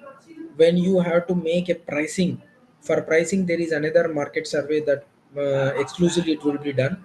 And the place and promotion also speaks. When you when you do it demographical survey, when you do a promotion survey, you will come to know the feedback, you will come to know the exact the nature of the customers, and you get a data, and the data is referred as primary data or the secondary data. So the primary data is concerned with a new kind of data that you will look for. Uh, you will look for from the customers or the consumers. Secondary data is the existing data, and this data is available online, or we can say it is available already in the database, or the data which is in existence for a long time with available in the public domains, or available with the companies, or available in the books. So that's the secondary data. And secondary data, in some way it is also mentioned that, so whatever the inferences you get from the primary data is also called as the secondary data. So there are two ways of understanding the secondary data as well. One is from the existing data, that's one definition of secondary data. And also the data which can be inferred, that has been obtained from primary data indirectly, that can also be referred as a secondary data. So this is the general need for the market survey and market research that one has to do, and why it is required. Okay. So is it understandable, and am I clear? Can anybody tell, is it okay? Hello. Are you people following up? Yes, sir. Okay. Fine, done. Thank you. So why companies depend upon market survey and market research? That's my question. When we ask this question, the market survey and market research would be done by the companies because for their best sales. One thing you should remember that the companies are looking for their competitive edge. They are having a lot of competition in the market. Most of the competition is there for one particular product. Now suppose say there is one biscuit manufacturing company, and there are some plenty of companies that are available in manufacturing of biscuits, and we have some thousands of companies which are at macro scale. We have lakhs of companies that are in small scale, and we will have crores of companies that are in macro scale. Micro comes after very very small, or we can say very very small. So we have all the MSMEs, micro small and medium enterprises, that are present in biscuit manufacturing. And you can see lakhs of companies that are in existence in biscuit manufacturing per se. Now, the competitive edge, where the companies look for their unique selling point or unique selling proposition. So they have to depend upon market survey only. They will perform market survey in the sense of, like, what are the existing players, and which company products are being by the consumer uh, or the customer. So here they will perform the survey, and they will come to know the maximum number of people, what they are buying, why they are buying, and what is they are looking for also. So this survey will give you clarity in terms of how to penetrate into the market. That is what the market survey need, or why the companies depend upon this data. So now the era of startups in this market survey, there is when there is an advent of startup culture in countries like India, we have now great demand for market survey also. Why means because startup companies do a lot of market survey. Startup companies require market survey, and they have to depend on this data. Otherwise it is difficult to float their product or service into the market, and they will eventually fail because of lack of market survey. It is very important for a startup company. One cannot speculate just like that and go for promotion of the product, sales of the product into the market, and this type of method or this type of approach will definitely bring down the company sales and will eventually get into failure.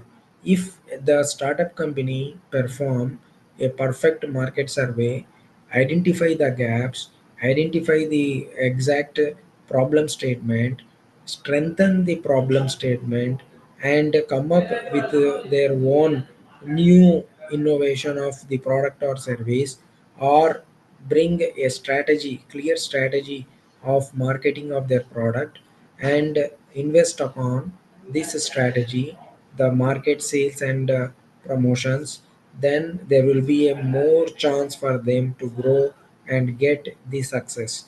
So that's how the startups are growing, and looking for a great market survey reports through online and offline methods, and it is increasing day by day. And eventually right now we are observing that the market survey agencies are also growing online and offline method, where they perform online. Through online they give you the reports, they give you complete analysis of a particular product. It's complete details in terms of demographic sources, or gender based sources, or any other sources that they do generally for one particular product in one particular sector to sector. Suppose say food sector, or you can say the agriculture sector, or you can say the meditech sector. It differs from the sector to sector, and then there will be a requirement for the startups to get the data, a very potential data from this market survey, and then they will work upon the next strategy. So let us see, there are types of market survey and market research. So before that, I will give you some glance over market size. This is also very much important, like total addressable market, serviceable available market, and serviceable obtainable market. When you see that TAM, which is uh, total addressable market, it is nothing but that you will have a complete, the whole world will have population, and the population is your target now. So whatever the population available on earth, or whatever the population available in your country, in your own country, and you think that your product is a food product, then there would be utilization of this product in all the people, available people. Suppose say the Indian population is 140 plus crores, and you will have the complete population who can consume your food product. Now suppose say yours is an electronic based product, the TAM will vary now. Now you have only the certain income generating population. So your product will be based upon the electronics uh, MG product, which is an fast moving product, FMG, fast moving good product in electronics, or whether it is an dependable product based upon the need. The electronics product would be in demand, or the product that can be only been absorbed in particular demographic area or by certain gender people.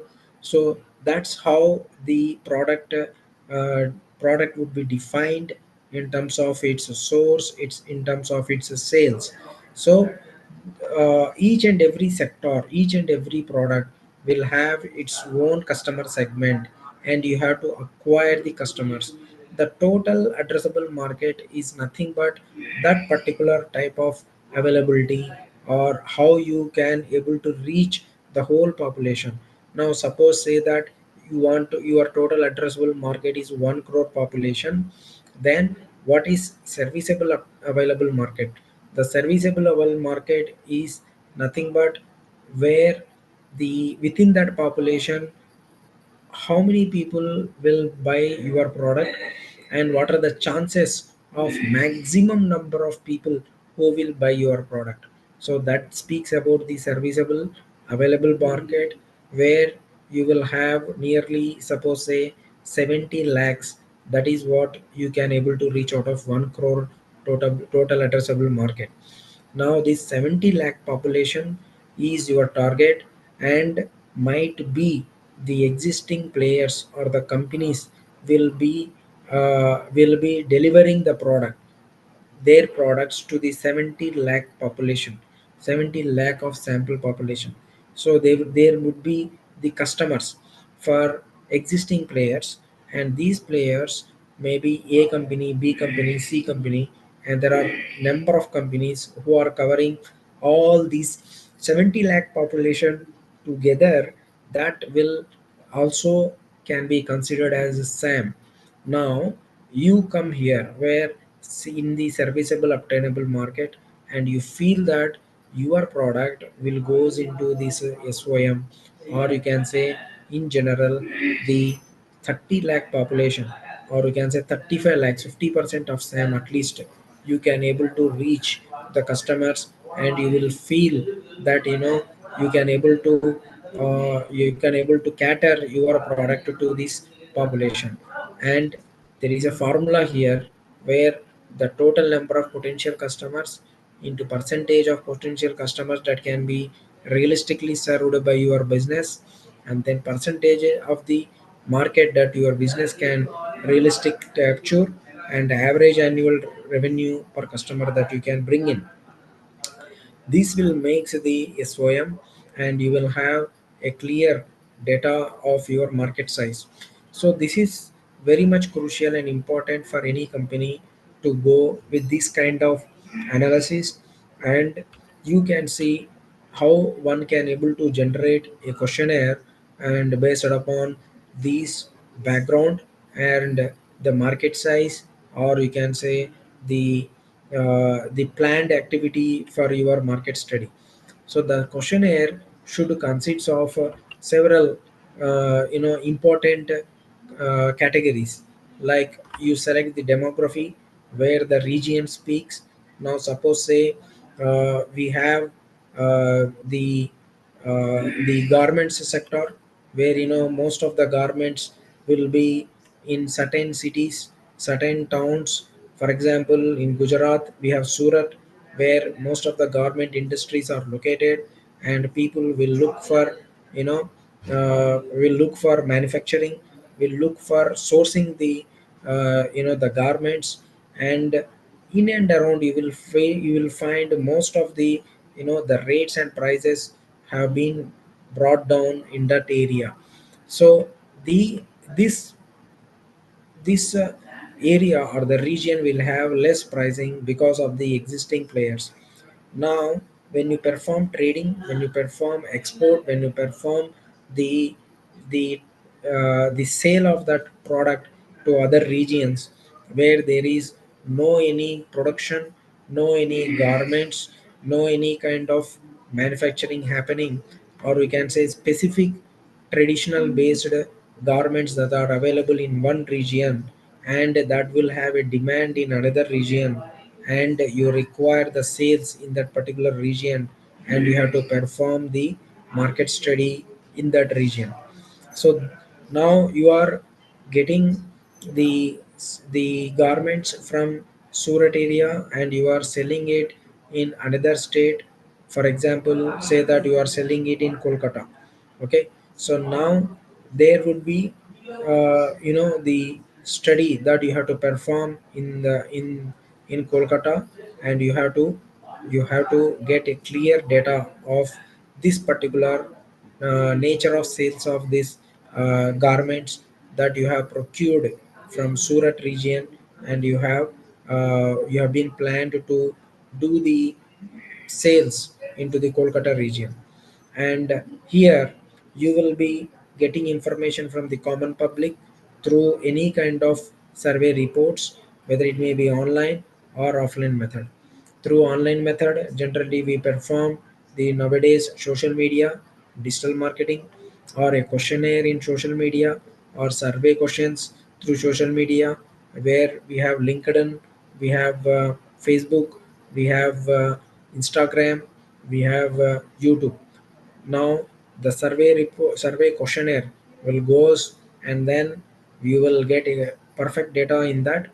And nowadays we are even also getting the data in the form of videos, demographically how videos would be captured from the customers, and it would be given to the companies that this is how the customer behavior pattern and their requirement is. So gender will also speak. Now suppose say you have milk based products, it goes with the infants. Suppose say you have only the snack items, that will goes to all ages. And there will be a kind of the food based powders which are actually used as the as in the cooking. Okay, you are making some kind of spice powders, and you are selling it to the homemakers, and there would be a specific requirement. Nowadays, we have certain companies who are bringing ready to cook products, or TK. It is referred as RTK, and it can goes to the women. Even it goes to the chefs. It goes to the men who are actually working men or working women. So who are looking into ready to cook products, where you bring the powders and then you will add into your recipe, and you need not again make such kind of powders back, and you just add and then make instant food. So the gender based foods are very much are the surveys are very much important, and it impacts a lot. Sector based, as I told you, whether you may be in agri tech. Suppose say you are making some kind of machinery for agriculture, you are doing post harvest machinery in agriculture area, and you wanted to develop the you wanted to sell the machinery to the farmers. So the farmers, whether it may be male or female, and you have to sell the product to the farmers. To reach them, you need to again work out on strategy. In fact, the sector is very narrow, and you cannot sell the equipment uh, uh, you know you cannot sell the equipment in any other sector except in the lands and fields. So this is how you have to make your design of the questionnaire accordingly, and you have to select the questionnaire based upon the nature of the customer. So you have to ask the farmers whether they require that post harvest equipment or not. If so, what way it should function, what are the features it should have, what are the characteristics it should have, and what is the pricing it should have, what are the existing equipment that are available, and what are the drawbacks of the existing, existing equipment. These are all the things that you have to draw, and then you have to ask the farmer. Now, the age of the customer also speaks a lot. So as I told you that there are certain products that goes with the age factor. Now suppose say nowadays we are getting a device which will act as a it actually generates a beep sound, or it will gives a reminder message to have a medicine on time for the old age people or the people who are in dementia. So the device will gives you the alarm and also a beep sound as a reminder message, so that you can take the tablet at right time. So this will goes to the old age people or the people who are in dementia. So the device will be sold out to this kind of people, and you have to look for the exact questionnaire for these kind of people, and you have to work upon the design and how they require, why they require. Again, the question goes in the same way. So this is how you have to make the design of the questionnaire, and then look for conclusion and inferences. So what are that conclusion and inferences? Conclusion and inferences are very crucial, because based upon this you will be giving the pricing of your product. Number one, the pricing. Number two, where you want to launch the product, how you want to launch the product, and how you want to perform the sale of the product. There are number of ways. We have B2B sales, business to business, business to customer, business to government, and direct to customer D2C, and business to business to business. These are the general five types of the business promotions, or the sale of the product that goes into the channel, into the market channel. So these are the ways one would take a decision based upon the market survey. And the market survey will also give you importance of strategy, how you do it. So strategy, and then business mode, and the revenue model.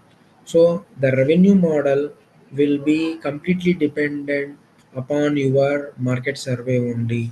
So you will get a clear revenue model and a business model from the inferences drawn of the market survey. So these are the important takeaways for you. So is that fine? So have you been following up on this presentation?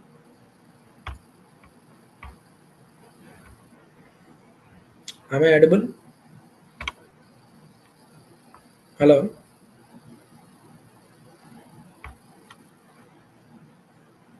Yes, sir. You are audible, sir.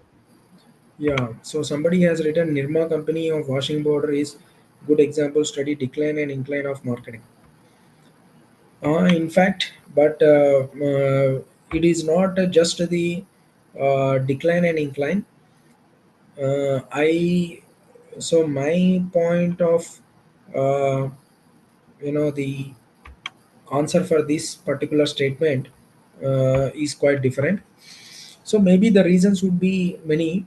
The thing is here, you have to have a strategy. Even the existing companies can perform well if they strategize, and if they change according to the generation, and if they take up new challenges from the existing players, and then they will also change themselves. Sometimes the second generation, third generation entrepreneurs that will come from such kind of vintage companies, and they have to have a good strategy, implementation strategy. The decision making will also speaks. I have happened to write decision making also in my slides. I will show you that decision making makes a crucial point in market survey and also implementation of the market survey. So the decision making of the founders is very much taken into consideration, and it will impact a lot for the company as well. So that's how one can able to scale up, or one can able to disrupt the market, or one can able to survive in the market, penetrate in the market through this kind of strategy. So now let me see one more question, and I will write. Please answer your question. I'm writing here. Okay, my fourth question.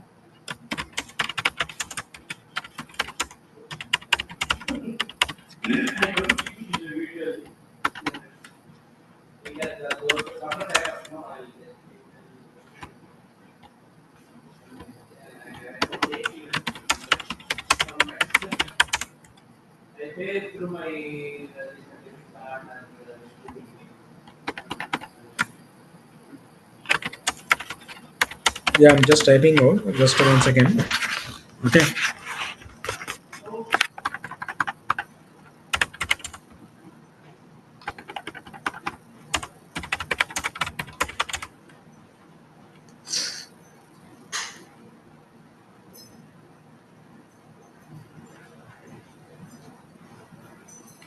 Just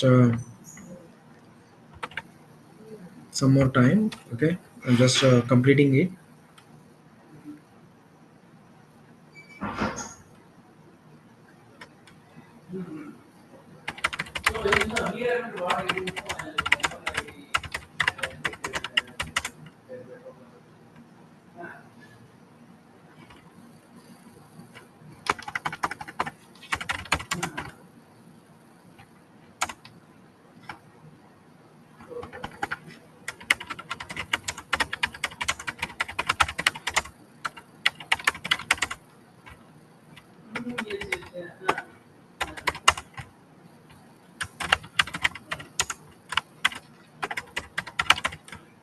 Yeah, so I'm done. I have written a question. Do you know that service-based companies also require market survey? So say yes or no.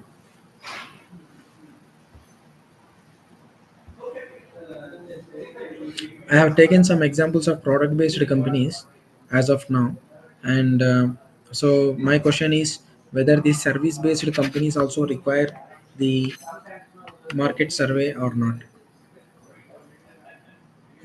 Yes, yes. 1, 2, 3, 4, 5, 6. 1, 2, 3, 4, 5, 6, 7, 8. So 8 answers. So if yes, then why it require, and does anybody have answer for this? If yes, why it requires? Anybody can unmute yourself and answer.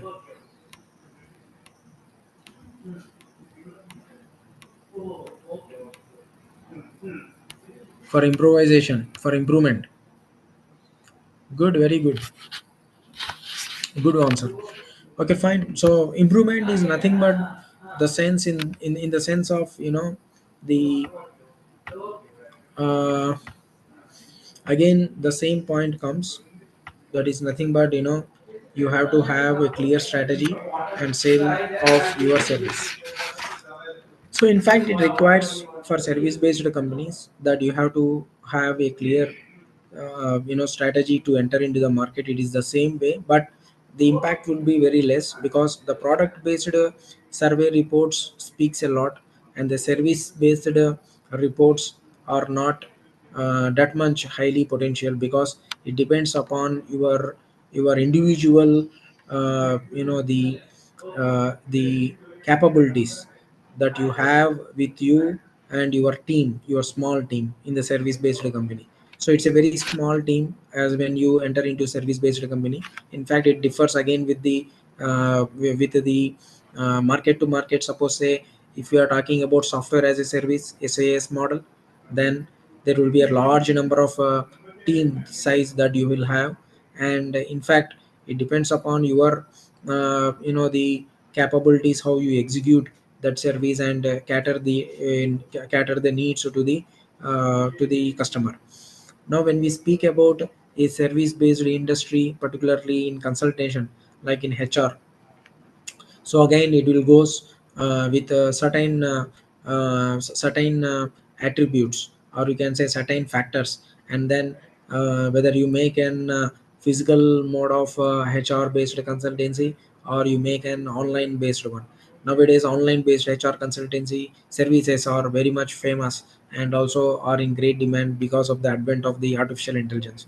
So now you may get ease of doing this kind of service with the artificial intelligence. See how the market survey, in fact there are two things here, like the market survey that would be done for service based industry is very less, because it is mostly individual driven one, and it requires sometimes but not exactly all the time. And when you look along the artificial intelligence and machine learning approaches, we are nowadays going to use it in market survey also. The huge data that would be collected, that would be taken into inferences for data analytics, and then it is when you have huge data in gigabytes, in gbs, then we will take it into machine learning approach, analysis of the data through machine learning approach, and then sometimes we'll go with artificial intelligence and then analyze the whole data of market survey as well. So here I'm talking about the artificial intelligence and machine learning aid for our data analysis of the market survey as well. Okay, so this was also covered to you. Now as I told you, there should be a clear problem statement and solution, then only you can able to take it forward, or you can able to make any kind of strengthened gap analysis and then strengthened market study. So what are the different types of market study? Three types I have divided. One is pre-market survey, market survey, post-market survey. Sorry for this second point. Actually, the third point should be post-market survey. So now, what is that meaning? What is the difference? So pre-market survey is nothing but before you launch your product, you will do certain survey of your prototype, building the prototype, and also before launching the product. Now when you launch the product, you will get certain kind of feedback, that is market survey at its best, or we can say market survey that is ongoing on.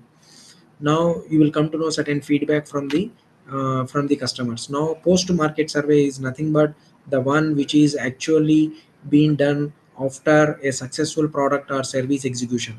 Then you will perform another market survey, you will come to know what is the feedback, and then you will come back and change again, you revise your product, and then you will bring it into the market. So these are the three types of market surveys. So now how product development would be converted into market survey? Every product that would be manufactured, or service, if service as a product, that can also be converted into a market survey. That's how one has to devise and make a particular uh, you know the product development based market survey, and service based market survey is also there, as I told you. So you have to perform this, get inferences, and then you have to execute a plan. So most of the mistakes done by the people is nothing but having speculations. You have to avoid speculations. You should not do on your own. You should not do on your own market survey. You have to avoid it. You have to do it from the experts. You have to consult any kind of experts, and then you have to do. Don't have your own speculation and then try to bring the product into the market. It will fail, because it is liked by you, not by the customer straight away. And you have to go with the data. Okay, get the data and then take decision based upon the data. And you should not stop, you should not go with your own decision which is not from the data. Even though you got the data, even though you feel that this is how the product should be, which is directed by the customers, which is directed by the public, and you don't like it and you want to have your own product based upon your own speculation, then again it will fail. So even though you like, you don't like, you have to make as per the customer requirement, and then you have to sell your product. Then only you will able to get the perfect sales of your product. So that data driven decision should be there with you, and you have to take this decision.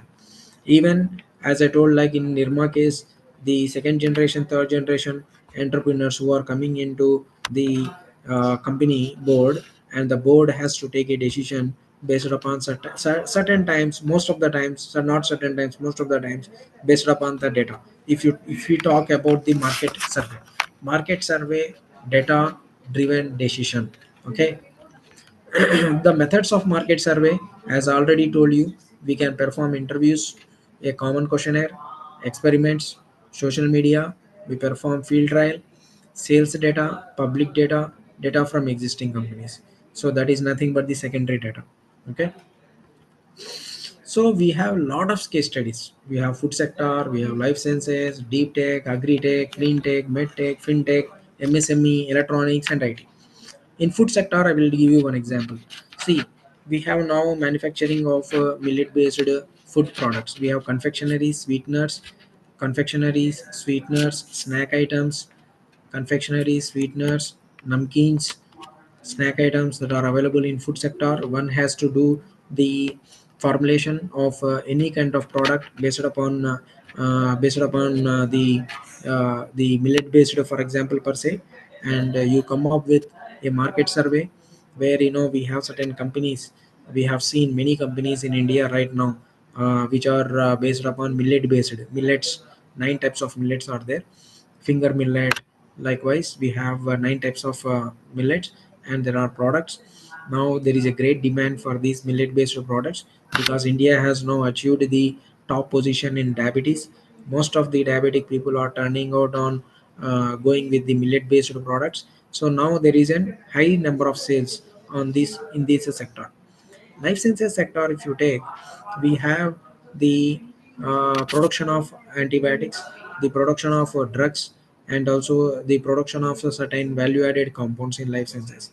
Now suppose say in extracting a protein protein based products, it can be a powder, protein based powder.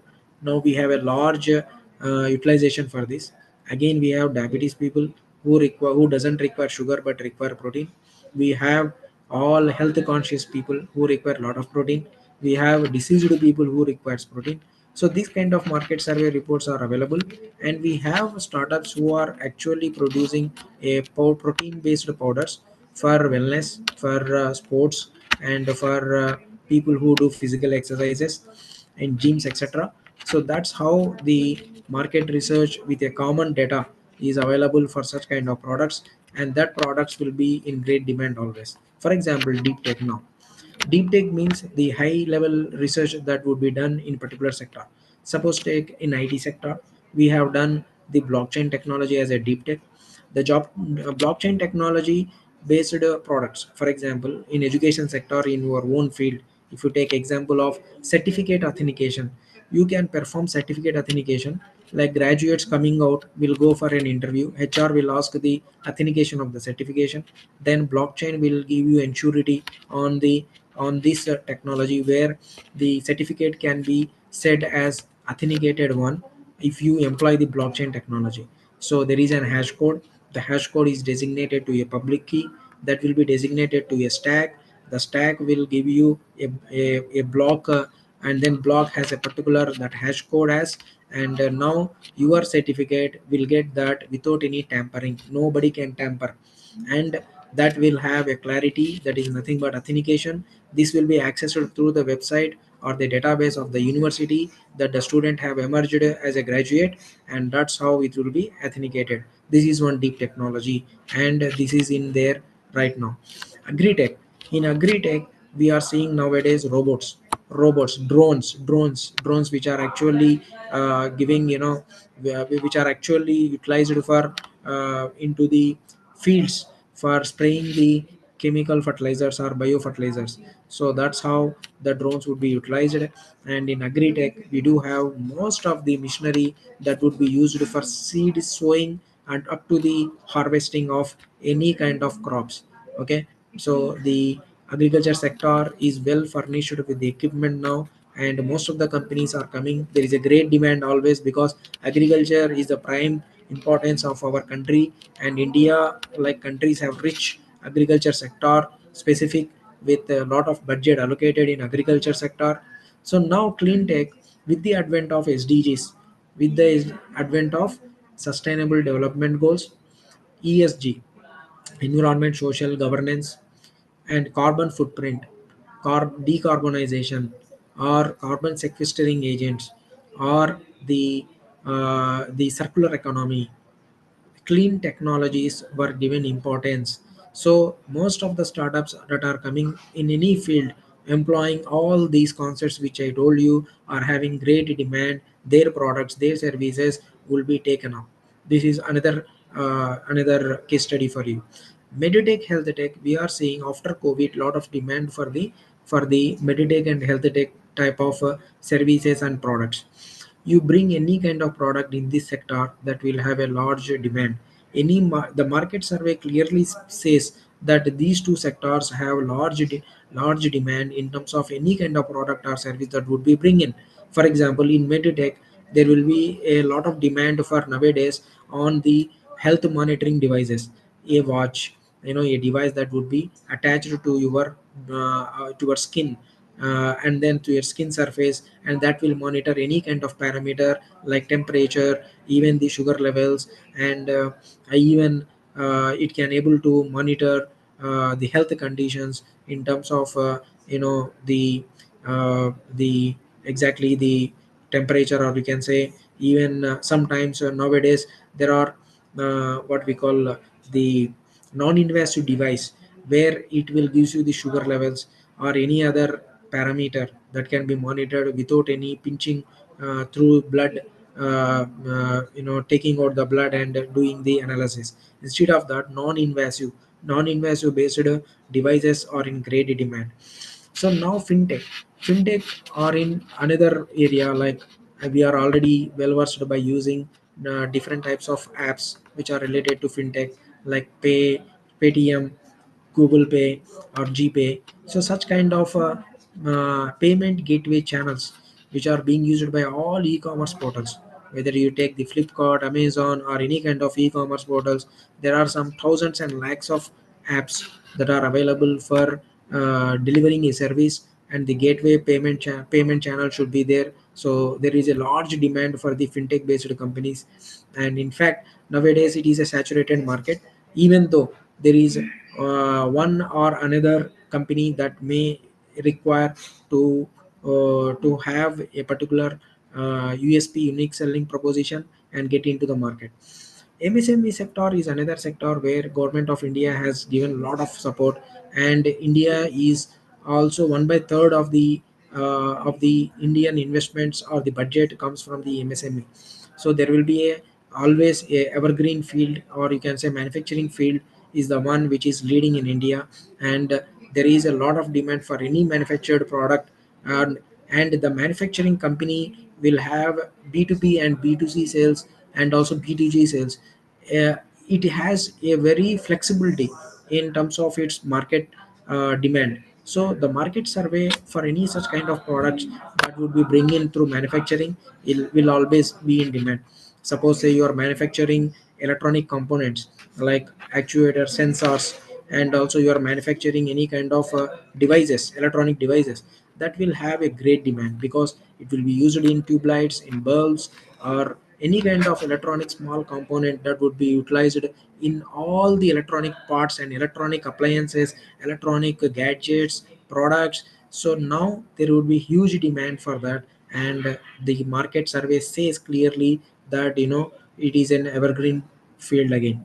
So the electronics and IT sector, in fact, it is again irreversible, and any kind of product and service that would be bring in electronics and IT is always in demand, and there is a need for it, because now the whole industry 3.0, industry 4.0, industry 5.0, these three eras, industry 3.0 to industry 5.0, are running only on IT. So in the years to come, we have quantum technology, we have quantum computing, and it will goes on in the industry 5.0 as usual. So the robotics, artificial intelligence, machine learning, AR, augmented reality, virtual reality, and 3D printing technologies, and artificial intelligence, and IoT, the internet of things, and we have cyber security, blockchain technology. All these based products, any product that you bring in based upon this industry 4.0, 5.0 will have a great demand. That's what the industry, that's what the market survey speaks. We have a lot of companies coming into this area. You name it, you will see in all the houses soon the AI based devices are going to take place and replace the conventional products.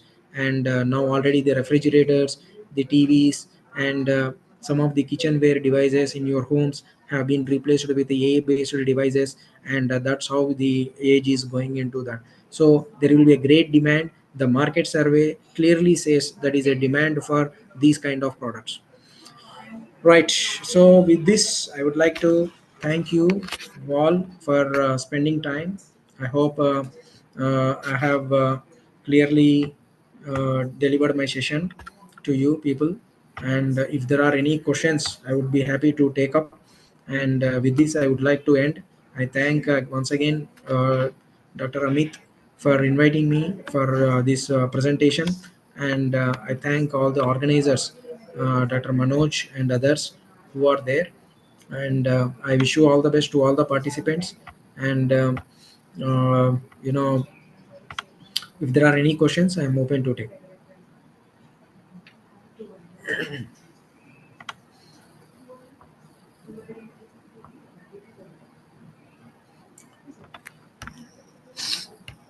Thank you, Is sir. there any Thank you very question? much. Okay, thank you. Thank you for your feedback. Okay, Going through your now let me message. come. Yeah. Okay, now I propose a vote of thanks. Good evening, everyone. On behalf of Dr. Babasaheb Ambedkar Marathwada University, UGC MMTTC, it is my privilege to extend the heartfelt vote of thanks to Dr. Zahoor sir for delivering such an insightful session on briefing of market survey questionnaire designing, the need of market survey and the market research, why companies depends upon the market survey and market research, market size with the help of TAM, SAM, SOM model, demography, gender, sector, age, and it's important in designing the questionnaire, as well as the methods of market survey, etc. His expertise and deep knowledge in innovation, startups, and market research have provided us with valuable takeaways that will undoubtedly help us in refining our approach to the market survey and data collection. I would also like to express my sincere thanks to our organizer, faculty members, and technical team for their seamless coordination in making this session successful. A special note of appreciation to all the participants for their enthusiastic engagement and thought-provoking questionnaire. We hope this session has inspired and equipped you with the necessary tools to design effective market survey questionnaires and crucial aspects of business and startup success. Once again, I thank you, Dr. Zahoor sir, and everyone involved here. We look forward to more such enriching interactions in the future. Stay innovative and keep learning. Thank you. We have a great, all of you have a great day. Thank you. Thank you, Dr. Manoj and the team. Thank you very much.